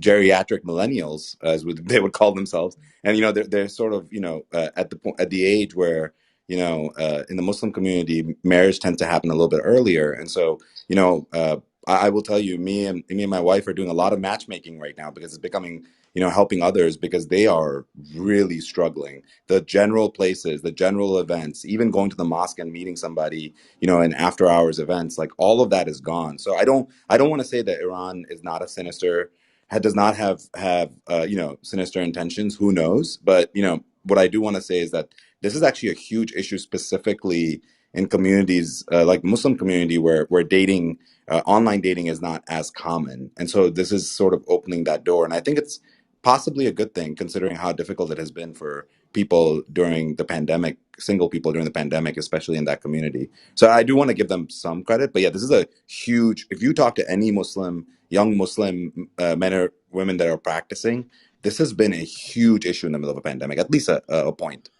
This is Tyler. actually a really interesting thing I actually I did a really quick room on, because the issues. So the topic was actually about problems that successful women have in dating, marrying, and having kids, and there's like so much going against women, that the more you're educated, the more your options shrink in terms of your dating pool. And the problem also is that your prime earning years coincide almost exactly with your prime childbearing years, right? And so part of it is that in the US particularly, but in many Western nations, not all of them, clearly there's some that are doing a great job, including Scandinavia, but most of them just do not account for the cost, at least in the US particularly, but they don't account for the cost and time of child rearing. And it falls so much on women that, women are hit with, not only are you not earning as much during those years, you don't hit those peak earning years, but also you are the one that is expected to take on the childbearing effort, right? So it falls so much on women that the issue is really, first, because women earn less. In the U.S., particularly, they're usually the ones of a partnered pair to stop working, but then they can't get back in, and then because they're parents, they earn less. So it's just a continual vicious cycle that like they're going to constantly keep earning less because the cycle reinforces only men staying in the workplace and continuing to earn money. And it makes some accommodations for men to deal with family issues, but it makes no accommodations for the day-to-day childcare issues and for, children getting sick, which, if you have kids, they're basically just walking petri dishes, and, they all infect each other. And eventually you're like, well, this cycle has to stop. Somebody has to stay home from school, but many parents can't. And, the more, at the same time, we're saying, women can do everything. Women should go and work and go and, be these, power creatures or whatever. But at the same time, we're not giving them any support. We're not giving women any support in terms of, maternal and paternal leave. Like I think in some Scandinavian countries, you get like a year and they'll give you support. There isn't financial support at all for childcare. There's no federally mandated childcare. The movement in childcare is actually going towards this idea of putting childcare in association with companies, right? But of course, that requires that somebody is employed at a company, that has this childcare option, and the childcare option is satisfactory and somehow governed by some sort of mandate other than just the state rules that have this child to teacher ratio. So there's a lot of problems in general with the way, like, we can't tell people have more babies and then punish them for having babies. Like, that's Thank you. basically the system we have now. It's very punitive. So, and it doesn't really allow for people to do that. This is incidentally why you see women as the largest group by far. The 60% of small enterprises are run by women. Why? Because they need the flexibility, not the fewer hours. But what businesses are they opening? They're opening service-based businesses which is essentially like buying yourself a job, right? They're very difficult to scale and they're very difficult to sell. So there's not really an exit strategy and they're not getting funding. So they're kind of stuck in these roles where, you know, if you have kids, you're kind of stuck and forced into this position where you have to choose between actually earning and, you know, using your brain in the field, which a lot of us prefer to do, and then moving into some sort of position where you're either selling your time, which, as we all know, is like, you know, the worst way to be an entrepreneur, and still trying to maintain your household where, you know, 90% of household responsibilities do fall on women. And that's why the pandemic has been so hard on women, because women have had to take over not just, you know, maintaining their whatever work they have. Often they had to drop their work and then take on education, which they're not schooled in. So it's a big problem. So Puyan Can, just joined the stage from can I Iran, and just he was can I speak on this yeah, real quick? one Just second. because, Yeah, yeah. Chris, you can, but I just want to introduce Puyan from Iran, who had his hand up because he wanted to chime in. He says, you know, he needs to correct a few of the assumptions here. Go ahead, Chris. So thank you for saying this, Alexandra. I'm consciously a stay-at-home dad. My wife is at a biotech, and she's a high-performing manager. And we had children very late in life, and I consciously decided I'm going to watch my kids. And it's this lack of support that we're continually butting up against. You know, for us, in the last 4 years, my wife has been off roughly 3 years because we've had 3 kids in 4 years, and she's seeing now there's a new job coming up, and guess what, she's getting thrown into the role, but now there's competition coming in, like people that need to have a landing spot in their career before they move on, and we're getting fucking pissed because I have a startup right now, and I'm telling her, like, you know, if they dick you over this time, tell them to fuck off. and And, and and, and and I'm it's a sorry, real problem. I and know I'm sorry. somebody. Yeah, Oh, and sorry. and I'm this like circus freak because I take my kids and I'm a active dad. I take them to classes every day. Mommy and me. I swallowed my pride and just do the mommy and me. I don't care what they call it. You know, I want my kids to have a good base. I was a latchkey kid growing up, and this is so important to me. And like, you know, they'll compliment me. They'll hold doors open. And meanwhile, there's a lady walking right behind me with 4 kids, and I'll say, "Hey, look, I really appreciate the heads up and like you appreciating me as a dad, but you just let that woman with 4 kids walk by like she's furniture, you know, like as if furniture could walk, right?" And it's like, this is the double standard we live in, right? And so that's why for me, as a CEO of a company I believe firmly is going to go public, I'm fucking making sure everyone knows I'm a father first, that this is a journey that that two or more people that want to raise children are on, and that we need full support from not only the spouses but from other layers of society, whether it be government or people just acknowledging that being a parent is the hardest job I've ever had. I'm running the CEO of a startup. I have like 10 experts. They easily could be the CEO of the company. And this is very challenging, but I would trade a day of watching my kids to a day of being CEO any day. Like all the stresses of it, I'd much rather. You hear it going on right now. I'm going nuts. See you guys. So, Chris, it's a great point that you raised. Look, I got 3 kids, and one of the things that is, I'm from a cultural background. So I'm from Sri Lanka. I was raised up in a culture where we've been taught that it takes a village to raise a child, right? So, you know, I ended up in London very young, and then when I got married at 30, and you know, my wife was a dentist, but I told her, next 12 years, I want you to make sure you stay home. I'll do whatever it takes to work hard and spend time with my kids, so that the first walk, the first smile, all of the, you know, stuff that is so important, you know, in a kid's growing up, it's, you know, one of us get to enjoy it, right? And that is a hard shit when you live in a Western world, because Western world, you know, we've been, you know, they just quickly wanted to get back on the system so that we can start paying the tax. So it's a very difficult. So when I talked about this Iranian, you know, dating, Iran is also a very cultural, you know, country where a lot of the women are expected to do the household chores, and they have an extended family to support all of that stuff, right? So unless you sort that extended layer out, it's very difficult to preach to, you know, if you have 3 kids or 2 kids, you know, try to raise in a Western society, trying to give them the best version of life, which is time. Time is the most precious thing you can give it to a child. Nothing else, not the iPad, not the TikTok, not the Instagram. It's the time of a parent that you can give. That is something that the system that we built, it wants to take it away from you as much as possible from your child. And hence we are dealing with all these mental illnesses and how the, you know, kids are growing up, you know, all the shit that we are seeing in the world, right? So unless you sort that layer out, it's very difficult to preach to the Western world. Go on, out there have some lot of children. It's a very slippery slope right now. It's a Okay. lot of serious issues that you need to tackle. Kieran, thank you. Your person from Iran that jumped up on stage wanted to make a comment, so we just want to make sure we get the local perspective. Where did they go? Sure. Puyan, welcome. Yeah, I'm here, Tyler. Hey. Yeah. First of all, thanks, Tyler, for inviting me on stage. I was actually listening to the topic, and I thought maybe, I mean, there are like some of the stuff that are based on assumptions.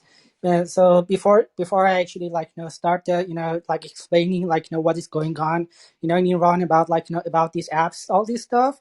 I'm actually an Iranian who have moved to Denmark, and I've been in Denmark for about 5 years or so, due to these recent like uh, like financial crisis and stuff. And many Iranians have been immigrating out of Iran due to these financial reasons. And in addition to that, also to there are also some many restrictions enforced by the government. So these stuff make people to move out of the country. So about this app is basically, as far as I know, is built by a company that is owned by someone who is a relative of the supreme real leader. And that's why I think the comment from, I don't remember who made the comment. That comment about data, analyzing data, all this stuff, people think it is all about that.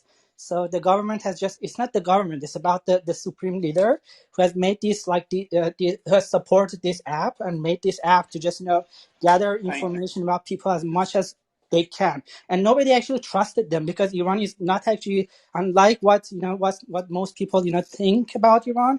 Iran is not a religious country. It's about 10 to 20% of people who are religious people. Like more than 70 to 80% of people are not. And that's why people date online, and even gather gather out together, or even go on one-on-one dating, similar to other places. But the government wants to enforce people to have some sort of China internet, to build some sort of China restricted internet, and to enforce people to use their applications to just get as much as information they can from people, to just control them and not to allow them to do stuff. And this is just one of the applications they have built. They have actually tried to build more other applications similar to that, but nobody actually uses them, because everybody knows why they're out there. Wow. Wow. There you go. There you go. That's the data issue. The supreme issue data. Thank you for clarifying, Puyan. And indeed, for those who don't know, during the revolution, a lot of Persians moved to Scandinavia, as Puyan clearly did into Denmark. Many of my dearest friends in Sweden are, in fact, Persians, and they've become very disproportionately successful in the startup ecosystem as well. Although not much, it's same in LA as well. A lot of the LA entrepreneurs, the successful entrepreneurs, are Persians as well. A lot of Persians went to Los Angeles and Beverly Hills during the revolution as well. It's my neighborhood. Little Tehran, Tehrangeles. No, it's true. I mean, It and is true. also the Persian Jewish community is super Huge. super big, Huge. super strong here. My dearest friend Jason it's Nazar, very Persian fun. Jew, and sold his company to Intuit. Yeah, it's really funny because I never knew so much about Sephardic Jews as I did since, I moved to this area of Los Angeles, because I'm Ashkenazi, so a European Jew, who by way of South America for generations, but we're still not Sephardic. And so it's just very interesting when we have joint celebrations, we're like, you do what? It's really, there's some definite divergence, but it's a very strong mix here. Yep. And it's really nice, actually. I mean, you have Israeli secular Jews and Persian religious Jews all going to preschools together, and it's really nice. Yeah in Beverly Hills, they kind of, it's all a nice mix. On the topic of Iran, there's another headline that Kieran shared from Financial Times, and the headline is a quote of the subject of the article, and the quote is, "I have nothing to lose anymore. That's the headline from Financial Times. I have nothing to lose anymore. Iranians protest over water shortages. Demonstrations follow dissent after power cuts and pose challenge for incoming President Raisi. As the water's gone down to such a level that the hydroelectric dams are not able to make power. And so now, and the farmers no longer have water for their crops. So you're running out of water and power and food. And that's why water is so important, because if you lose water, you lose power and food. If you lose food, you still have water and power. If you lose power, you still have food and water. If And you lose Iran water, got and the hit you thing lose really is, all Tyler, food. badly with COVID too. and the thing is, Tyler, what is people are distracted by? Oh yes, Iranians putting a dating app there so everyone can date. What is what is a distraction? This is what people are talking about. And there's a fundamentally, this pandemic, what it's done is that in a lot of the emerging market countries, and especially in also some of the Middle East, it's really dire. A lot of youth unemployment, there's no jobs. People are on the street, and there's so much shit going on. Again, you see the climate change, the water shortage. It's happening in Sri Lanka. The food prices are, people can't even afford to buy a bag of rice, and they can't even get a jobs. So there's a lot of stuff going on, Tyler, Well, around the there's world. And when you speak to, incredibly heavy sanctions as well on Iran at the issue. It's you know yeah. so it's more than it's a complex issue when you start getting into U.S. sanctions on countries. So the other interesting headlines, I have a whole bunch to go through. Let's blast through a whole bunch of them. Feel free to jump in with your thoughts or other headlines of your own. But to start things off, a French app called Yuka brings people power to the supermarket aisle in the form of it's kind of a camera app that scans QR codes and shows you a startup that grades products' nutritional value and environmental impact just by scanning the QR code on the box, called Yuka. I love this idea. So just tweeted that out to the Tech News Twitter account. And I'm going to tweet out all of these next 50 articles, one after another, 30 seconds each, to the Tech News Twitter account at TNATW. You can see it in my photo above my head. That's the Twitter account. Go there, and I'm going to be sharing all these links right now in real time as I read them. So the next one is that Grab, which is the big Southeast Asian delivery company, partners with Adyen, my payment fintech friends from the Netherlands, who sponsor my events. Thank God. God bless you guys over at Adyen. And to offer buy now, pay later on Grab. Merchants will now be able to offer pay later payment methods at checkout for Grab. So when you want real-time 15-minute delivery goods, you can now buy now, pay later through a partnership of Grab and Adyen. Kind of cool. Next one up, Peloton, which is the incredibly popular exercise bike, although quite expensive exercise bike, which has this really huge, beautiful screen, like a double-sized iPad with content on the screen. They also now do treadmills with also a big, 27-inch screen. Peloton stock is climbing now on a fitness program agreement with United Healthcare. And this is very interesting. And Peloton, with the bikes and the treadmills, with the data and the content, is becoming a very interesting company because of all of the content possibilities, all the data possibilities, all the med tech possibilities. And that's why the stock is climbing. India records more than 4,300 black fungus deaths, according to the BBC. The normally rare infection has a 50% mortality rate and is hitting recovering COVID-19 patients while their immune systems are kind of in shock. And now you've got black fungus deaths, 4,300 black fungus deaths in India so far. Employee mental health platform called Olivia raises 2.2, a little seed round. And the point here is that these employee mental health platforms are going to explode. That's an easy way to raise money from investors right now, because bringing data around your employees and their mental health, that's huge opportunity. U.S. workforce injuries caused by heat severely undercounted, study shows. According to The Guardian, U.S. workplace injuries caused by using a narrow definition of heat-related injuries, federal and state agencies miss thousands of others. And that's why they're undercounted. And that's from The Guardian. I just tweeted that out. And men cause more climate emissions than women, the study finds. Both spend similar amounts of money, but men use cars much more. Swedish analysis shows, from The Guardian. Tweeted out. at TNATW. Now, from Wired, the next COVID-19 battle will be about vaccinating kids. Pfizer and Moderna are midway through clinical trials, and the public health system is well versed in delivering childhood shots. The challenge? Politics. Indeed, it's going to be tricky. Although it's such a kids. Yeah, it's a great point. Kids often get all kinds of vaccines when they're young, so it's going to be interesting. Now here's an article. Dozens of new viruses discovered in 15,000-year-old glacier ice. Scientists have collected viruses from almost 15,000-year-old ice samples taken from glaciers in the Tibetan Plateau. Dozens of species were found hidden under the glacier ice, which are now melting. Good times. Lots of new viruses. Oh boy.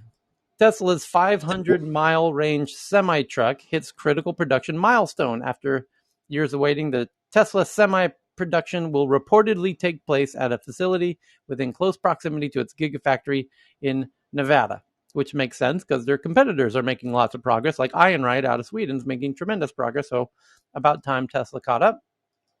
Sea snot is choking Turkey's waters, could be a warning to the world. And I read this entire article. It's truly fascinating. One scientist says the slimy mess suffocating life in the Marmara Sea could be replicated along overburdened U.S. coastlines if action isn't taken.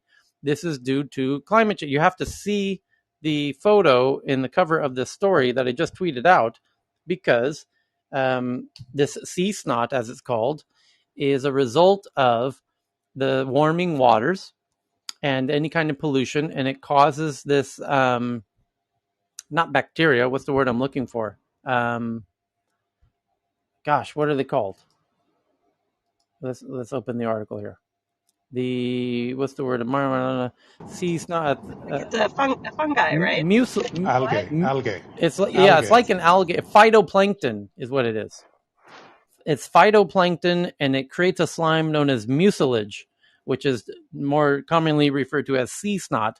And open the article and look through the photos, and Turkey is freaking out about what to do about this. It's a huge issue, and it's going to be coming to other areas in the near future, and it's quite terrifying.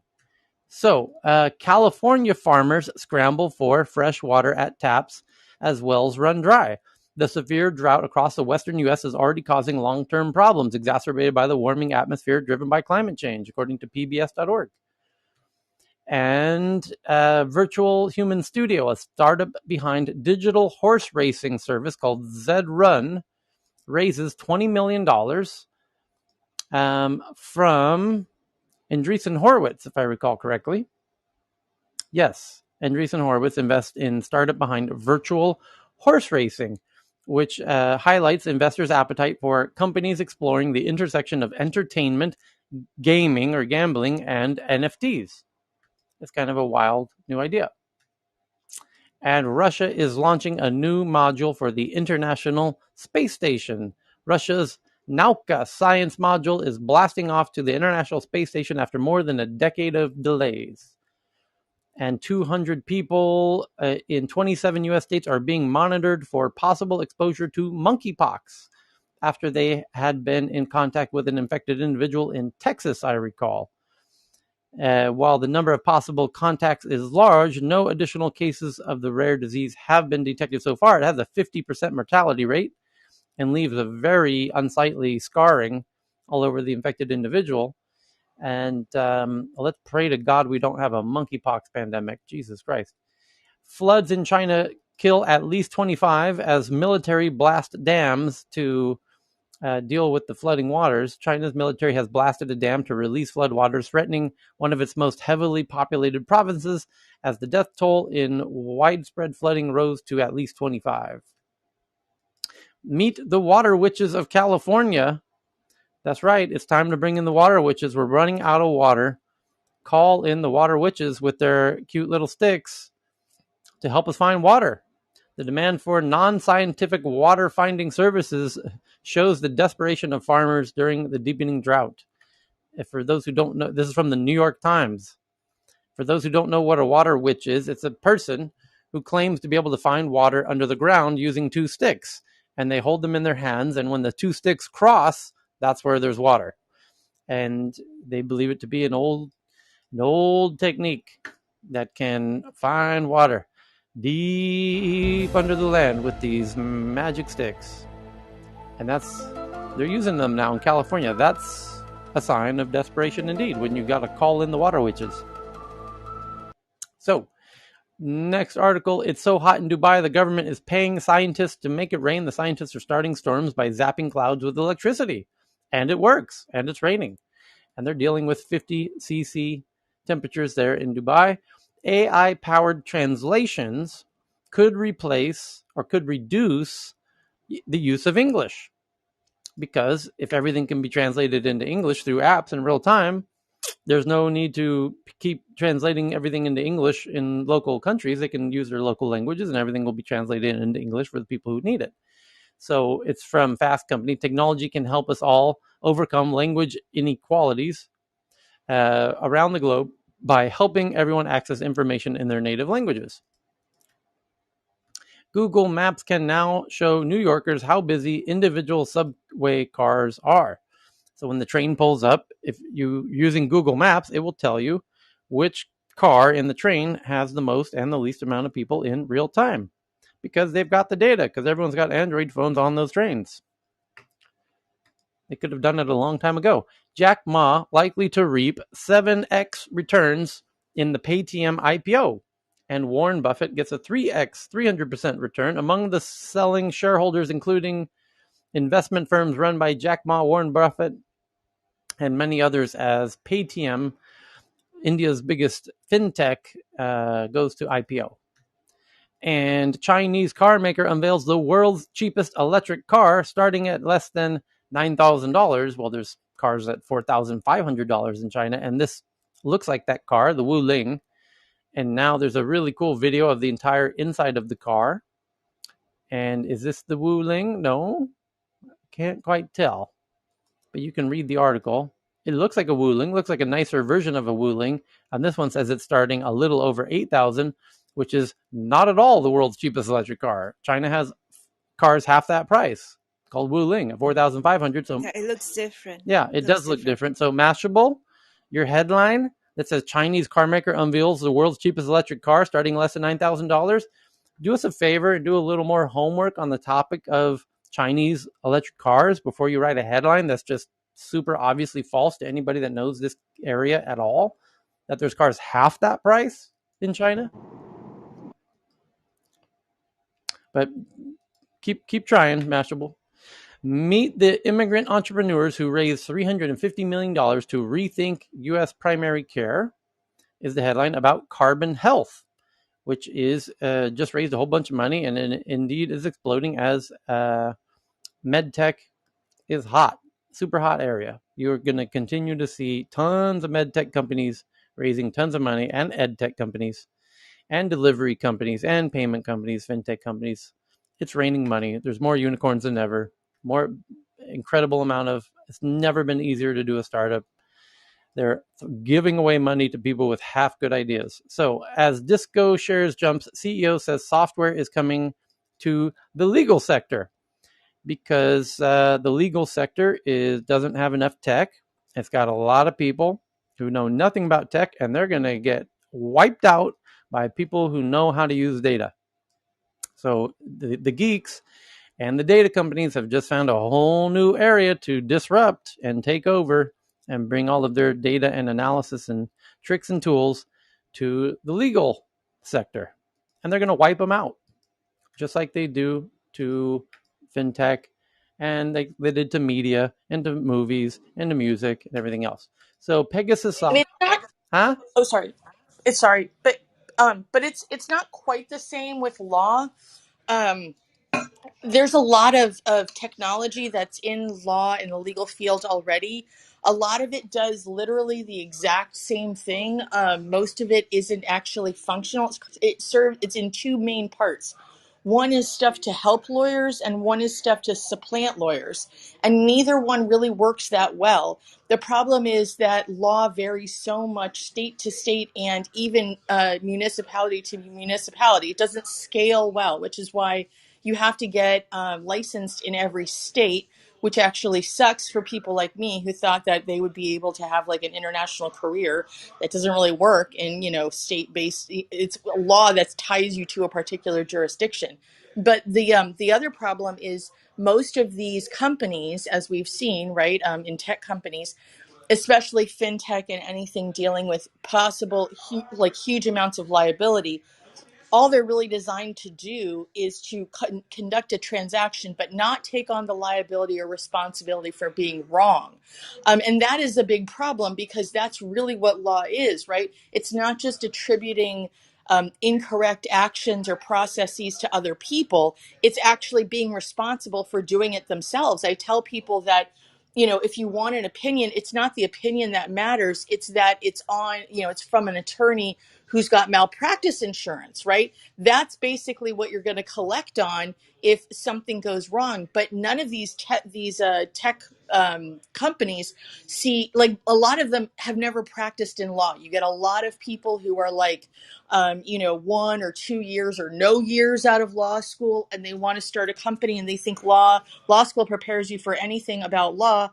Ha ha ha ha ha ha ha ha ha ha. No, it doesn't. It doesn't prepare you for anything in law. So people who come in and don't really understand what the practice of law is like, and then try to create technology that's supposed to supplant the practice of law that is changing very rapidly in a lot of different areas, especially as you cross jurisdictions. I think there's a much better way to approach technology in law, and none of the companies that are really either looking to augment law or to supplant law, none of them are really approaching it in any reasonable manner. And probably, again, it's because they don't really understand what lawyers really need. And lawyers tend to really suck at articulating what they need because, for whatever reason, most lawyers really feel like if they tell people what they really do, suddenly they won't be valuable anymore and then they'll be poor. I'm serious. That's actually the train of thought. It's really sad, but it's really true. I practiced for a long time and I know a lot of people in it, and it's like one of the the massive amount of aggressive insecurity. It's really incredible. I could do a whole room on just what, the whole psychology of practicing law and how it makes people work really, really hard for people who are other people are collecting the money on it. But again, the whole problem with legal tech right now is that it really isn't based in anything that is actually needed by clients or attorneys. So this just needs a lot of help. We just need to replace the entire system and have digital courts, like here in Clubhouse, where we can solve this arbitration and just fuck the original system. Just like Bitcoin isn't trying to solve a problem for banks, we're just going to go around it. We're going to take your existing system and push it into the ocean. That's how it's going to happen. But that's the problem also in blockchain is you have people, like, it's a very anarchic group of people who start it, and the whole area is very like, fuck the lawyers, fuck the police, until something goes wrong, right? Until someone steals your money and you're like, please feds, I know I hate you, but please go collect my colonial pipeline ransom, or somebody doesn't gives you somebody either steals something from your wallet or gives you something that's actually faulty, and then you're like, uh-oh, didn't you agree or whatever? Well, no, actually, no. Didn't we agree? No contracts on here. And that's how we get copy minting, and we get sleep minting and things like that. And double minting. There's all sorts of problems that happen. And it's all stuff because people want to work around law, but haven't yet figured out a better way to resolve problems other than having rules They that kind of people figure agree it out to. by hitting the wall, right? So that's happened to. So I'm just thinking long term. You. That's exactly. And how do you figure out the issues? That's what I love about entrepreneurship. And I know, in that moment, everything you've said is right in this moment, right? But the fact that you've got a thousand ants trying to figure it out in different places, and then with new technologies being thrown at it, and then new ideas like the one Tyler just put out there thrown at it, the experimentation leads to, but the reason why I say this is I see it maybe not as complicated an industry, but everyone always says their industry is the most complicated. Everyone, right?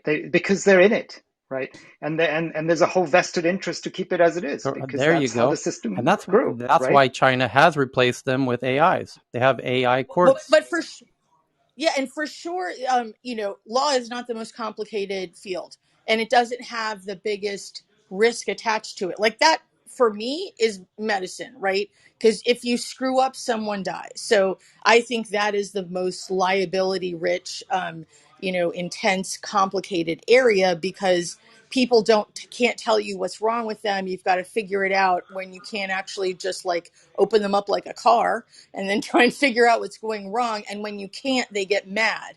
So, but anyway, but the thing with the laws, yes, you're right. It's true that right now, this is a problem. But like yesterday, I did a drop, an NFT drop, and it was unique because what the thing that I look at and talk about all the time is like the platforms are flawed and it's problematic to drop NFTs. So instead of saying junk the whole thing, let's go around it, I put agreements in that fill holes. That's it. Like, that's like, okay, until we move to the next iteration where these things can be solved, let's try and manually jerry rig whatever we can and say, okay, this doesn't account for some rights transfers that should happen but don't, or some, representations that should be made but aren't. And in order for us to do that, like even the language is wrong. There's no such thing as a sale with a royalty. That's like I sell somebody land, they build a house on it, and then I should get future income because I sold them the property. It doesn't make any sense. So there's like lots of just flawed things, and it's people like hurrying and running to do stuff, and that's great. The bigger problem really isn't that people are trying to innovate. The problem is they're trying to innovate without anybody looking at the potential problems that might happen and trying to figure out quick solutions that can be sort of cut and pasted until they can be brought in for the next iteration. Like that's really a problem. Is here, in Clubhouse we get these beta versions of various things and we're like, that's shitty. But you know what? It's like functional, sort of. And then we tell them this isn't functional, and then another iteration comes out. And there's some sort of fear, either in law or in, community, probably both, that having this sort of not perfect but cut and pasted solution that fills a hole is better than just leaving the hole as it is. It doesn't have to be either perfect or or like just leave the problem and let people get screwed. We can have some middle ground, and then that's a note so that as new platforms evolve, they'll take that into account and then say, hey, why don't we bake this into our tokens? Yay. And then a new problem will happen and we'll be like, oh crap, okay, we'll cut and paste a solution for that. And then when that, as it continues to evolve, then we continue to just, bake into the solution, bake in the problems into the solutions, and then we find new ones and we fix it. And I just think that's a very, I think, entrepreneurial way to approach things, which is you're constantly trying to innovate. Solutions may not be perfect the first time you hit them, but it's good that they're there and people are trying, and that should be worth something. Ford, we read an article when we met last time, about 7 hours ago, that Lyft and Uber drivers were staging protests in many cities across the U.S., like Miami and Austin. And then the very next article was that Lyft is getting 1,000 automated vehicles from Ford, kind of very ironically. And now it's being revealed that Lyft is getting, and Ford's robo taxis are arriving late this year. And the company that they partner with is called Argo AI. And now it's being revealed that Lyft is getting an equity stake in Argo AI, these autonomous vehicles, they're getting 1,000 of those vehicles on the Lyft network. And thank you to Messi for helping us fill that in. Lyft will provide Argo with data in exchange. Oh, that's interesting. So Argo's getting some of Lyft's data, and in exchange, they get a 2.5% equity in Argo, the autonomous vehicles. Really interesting. That's very clever. Very clever of Lyft to do that. So they didn't have to create their own autonomous cars. They partner with a car company and they share the data. Very clever. Large swaths of China's Henan province were underwater, with its capital hit hardest. And we've been talking about this flood in China. And now Cheryl found the best video I've seen yet of what's really going on there. And it shows the flooding in the subway tunnels and everything else. You really get a sense of what's going on there. Thank you for finding that, Cheryl. And Zoom joins the growing list of companies entering the video game scene. First, Netflix announced in the past few days they were getting into video games, and then Peloton in the past few days announced they're getting into video games, and now Zoom is getting in on the video game craze. So we've got Netflix and Peloton, and now Zoom, all getting into video games. And Ethos is a startup, an insurance tech startup that provides life insurance and the benefits of life insurance more accessible to customers through its big data platform, and secures $100 million at a $2.7 billion valuation. And that's another area where the tech companies just can't wait to bring their data and analysis and analytics and beat the living shit out of those old school dinosaur insurance companies. It's not going to be pretty. That's going to be an absolute cakewalk. A giant NFT treasure hunt in Paris is underway. And I just tweeted out the link to the Tech News Twitter account at TNATW. As citizens of Paris who can run around Paris and find these hidden Easter egg NFTs in the physical world. Kind of a very clever art idea.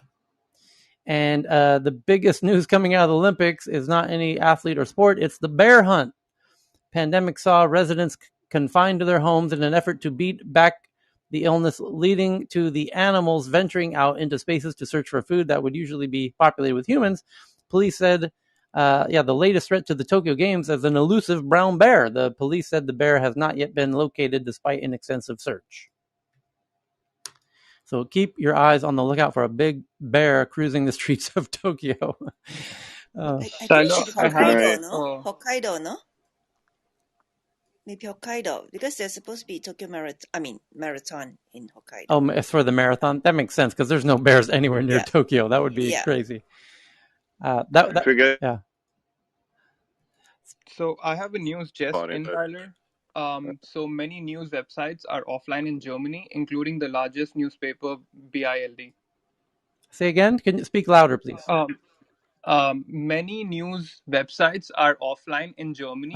It's just in, and including the largest newspaper, BILD. Any idea why? No, I'm just searching why. It's just happening right now? Okay. Yeah. Thanks for that. Pegasus spy. I'm just getting perspective. Hold on there, Dan. Hold on, Dan. Pegasus spyware, illegal surveillance not possible in India, says new IT minister. The minister was refuting reports on use of spyware to hack into phones of journalists, whatever he says it's not possible. Well, it is possible, and that's why you're going to have a shit going down. Go ahead, Dan. Oh, just getting perspective on the flooding you mentioned is that this is not just flooding.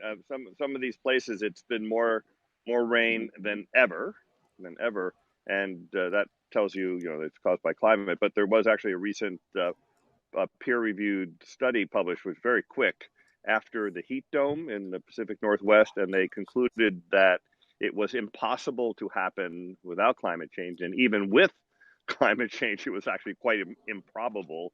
But it's very unusual to have attribution studies like that so quickly. So, it's just to tell everybody that we know what it's about. You kind of know in your gut what it's caused by, but it's actually scientifically shown that this kind of stuff would not happen if it wasn't for climate change. So, quite interesting in that regard. Thanks.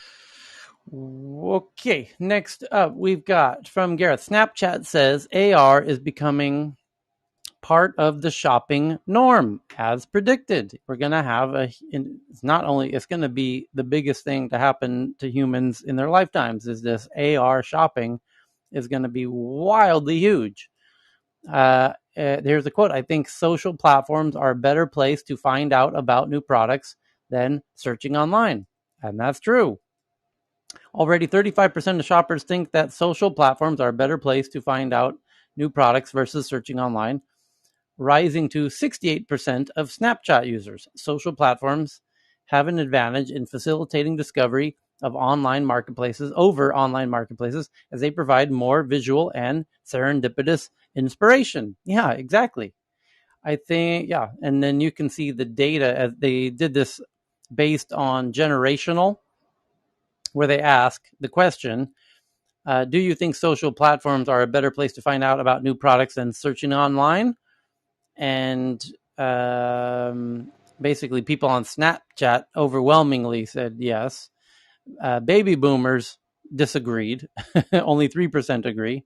And then the younger they got, the more they agree that social networks is a better place for shopping, which makes a lot of sense. Younger people tend to have a head start on these things. So Malaysia airports, skyports, and Volocopter collaboration to conduct a feasibility test of EVTOLs. And what that means, electric vertical takeoff and landing. And Volocopter is one of the leaders in vertical takeoff and landing. And we had the chairman of Volocopter join us here in Tech News Around the World about 2 weeks ago. And indeed, the future looks very bright for these vertical takeoff and landing electric vehicles, which will hopefully get people around towns much more efficiently. Not just people, but also products and goods. So next one up is Daimler, the maker of Mercedes-Benz, slashes car sales outlooks as chips erase Mercedes growth due to the big global chip shortage, as we talk about regularly here. And Grimes, otherwise known as Elon Musk's partner and a fantastic musical artist in her own right, and will.i.am to judge the Avatar singing competition known as Alter Ego, which is a new kind of twist on American Idol or X Factor, but done with kind of hologram avatars competing, which are obviously powered by engineers. And that's going to be really interesting to see. I can't wait to see that. China pressures Pakistan after losing 9 engineers in a bus attack in the Khyber Pass up near the massive hydroelectric dam that China's building in the northern part of Pakistan. And there was a big bomb that knocked a bus down into a ravine down near the water, near the dam, which I took the time to get onto Google Maps and find the dam and watch a lot of YouTube videos of all of the footage. And indeed, China's worried that they're being targeted by terrorists. And Beijing postpones their Belt and Road meeting and halts work on the $4 billion dam and has asked Pakistan to severely punish whoever might have instigated this. And they're pausing the work on the dam in the meantime. Well, they don't really have a choice because their engineers were just blown to bits. So, yeah, indeed, they're going to pause work on that dam. So we talked about the ferret brought back to life. Ex-military cyber experts to take game-changing $1.5 billion startup public. And the point here is that people who work in the public space, meaning intelligence agencies like the CIA and FBI and whatever, if they are truly skilled at what they do, they now realize they could probably make a lot more money taking their skills into the private space of having a company like an S Corp or a C Corp or an LLC. And indeed they can. And indeed Pegasus did. And that's one of the articles going around is that in fact, Tyler, yes. just in on Pegasus, Huh? French President Macron, Yeah. he changed his mobile number amid the Pegasus spyware scandal. Just in, and he also says, by the way, changing your phone number and number is the only way to get rid of military-grade zero-click Pegasus spy malware. Even a hardware reset does not scrap it. Right. Hey, Tyler, I Yes. just wanted to give some context behind the Pakistan-China thing. Sure. So I'm ethnically Pakistani, Yeah. and so what people don't know, and this is super important actually in terms of local politics, as uh, uh, you know, so China actually formed a partnership with Pakistan on the Dasu hydropower project. People don't know this, but this was a $60 billion project. Now in Pakistan, $60 billion is a lot of money, and this is the CPEC, the China-Pakistan Economic Corridor. And what's really interesting is a lot of Pakistanis were excited about obviously the new jobs and the business, but a lot of Pakistanis were also very upset because of, as you know, a lot of Pakistanis are against the treatment of the Uyghur Muslims. And the current Prime Minister, Imran Khan, who is actually up for re-election, really did this as a way of saying, hey, I'm bringing jobs to Pakistan, but then completely switched his stance on the Uyghur Muslim issue.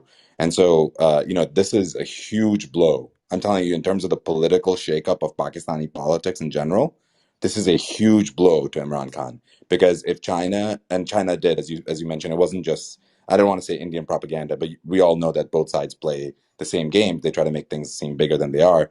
But in the midst of formidable opponents, I don't know if people know this, but Benazir Bhutto's son is actually running, and Nawaz Sharif's daughter is running. So former prime ministers and with significant backing from two large parties are running against Imran Khan. So this is a really developing story, and the reason why this is important to the world and to the tech industry is Pakistan is actually having sort of a renaissance right now in tech, and a renaissance around infrastructure, and building out with all this foreign money pouring in, and we're seeing the rise of two nationalist parties, the PPP and the Muslim League, and it's fascinating of what this means for the unicorn status. There's two companies right now in Pakistan that are on track right now for unicorn status, and I wonder what this means overall for Pakistan as it plays with with China, and again for its neighbors in India.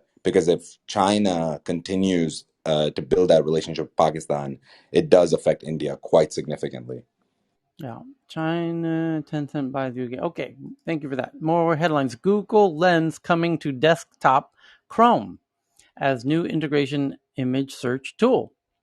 It's a significant expansion. Google is bringing its Lens visual search tool to the desktop web via the Chrome browser.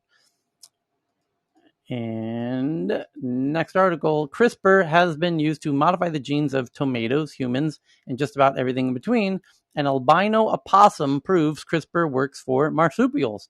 Their complex reproduction has made it hard for scientists to apply the gene editing tool until now. And so I just tweeted that article out from the Tech News Twitter account at TNATW, as I am with all of these. And Flipkart is the massive e-commerce company in India. And now Flipkart has their app that everyone uses. And the Flipkart app is now offering shoppers a camera option with AR. Because we're going into AR shopping, folks. It's not coming slowly. It's happening every day, hour by hour. This offer would help shoppers to imagine and experience what a product would look like in reality. This is coming fast and furious because they've done the tests and they find out when they give this option to users, they buy more shit. So it's worth billions of dollars to them to turn it on. So they are racing each other to turn this on inside of every e-commerce app.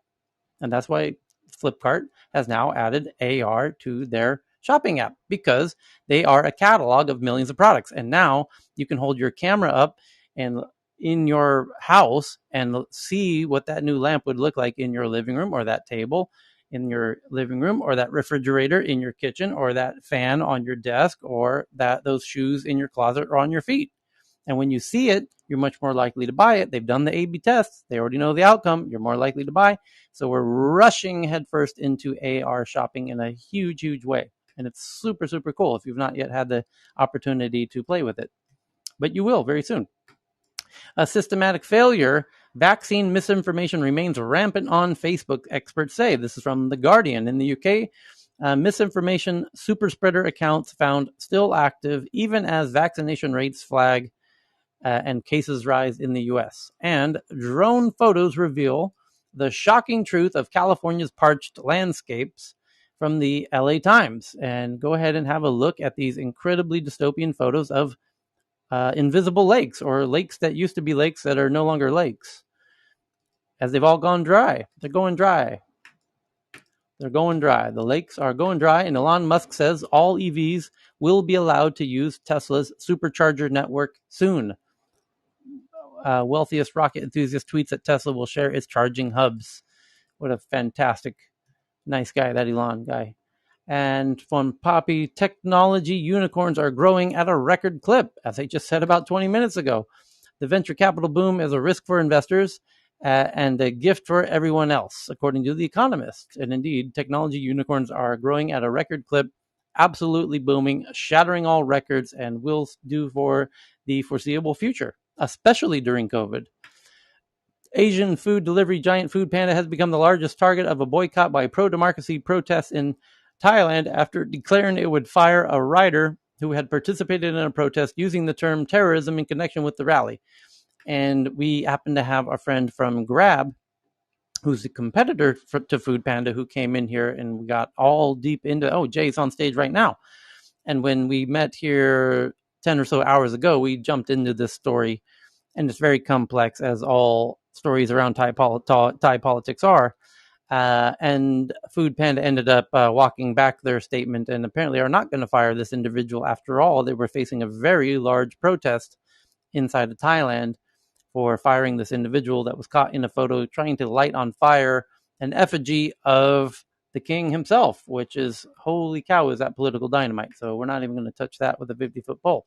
Jeff Bezos awards Jose Andres $100 million for his courage and civility. According to the Washington Post, chef and humanitarian Jose Andres plans to use the award to advance his work of his charity called World Central Kitchen. And an influencer makes $250,000 after selling her love to an unknown bidder. The Beatles once famously said, "Can't buy me love," but that may not be true, as an influencer has claimed to be the first person to sell virtual love for $250,000. What the heck is going on? Let's see here. It says Polish influencer Marty Renty has sold her love in the form of an NFT. There you go. Now it all makes sense. There it is, Cal. We were all confused about this NFT stuff, but boy, does it make sense now. You sell your love. Is it there? That's how you do it, Cal. Why I've got plenty of that. I've did got we plenty of not think that. of this? I'm kicking myself. I could have sold my love in the form of an NFT for a staggering price of $250,000, but the one-of-a-kind digital asset is not the only thing the buyer has purchased. Oh, boy. The 21-year-old influencer has also promised to go on a virtual date with the buyer in the physical world. Yesterday, I sold my first NFT for an incredible amount. I won't tell you how much because I don't believe in it myself. I don't know who bought them yet. Brent, if it's you, thank you. And indeed, no doubt it was probably her sister who then gave the money right back to her. And it's a marketing scam, and we fell for it. And this influencer is truly a master social media hacker. God, Possibly. Yep. my Not goodness. even, no possibility about it. That's how these things happen. So Nikkei Asia, thank you, Cheryl, for this one. Beijing has ramped up pressure on Islamabad, postponing the high-level joint committee for the Belt and Road Initiative and halting a $1 billion hydro project plant, as Donish and us just discussed. And China's Tencent buys UK video games developer Sumo as for £900 million, so about $1 billion. And indeed, China's Tencent is the world's biggest video game force at the moment, although Stockholm has now a roll-up private equity play, which is arguably bigger in many instances. Apple reportedly replacing the iPhone mini with a cheaper Pro model. Thank you to Mahogany for this one. This is coming from Gizmodo. You can read all about it. It says, all iPhones released next year will be 5G, as the company looks to boost sales of a product that still accounts for more than half of its revenue. I didn't know that. Apple was a latecomer to the 5G race, but now they're going all in on the next model of phones. And the Pentagon is bolstering its AI systems by hacking itself.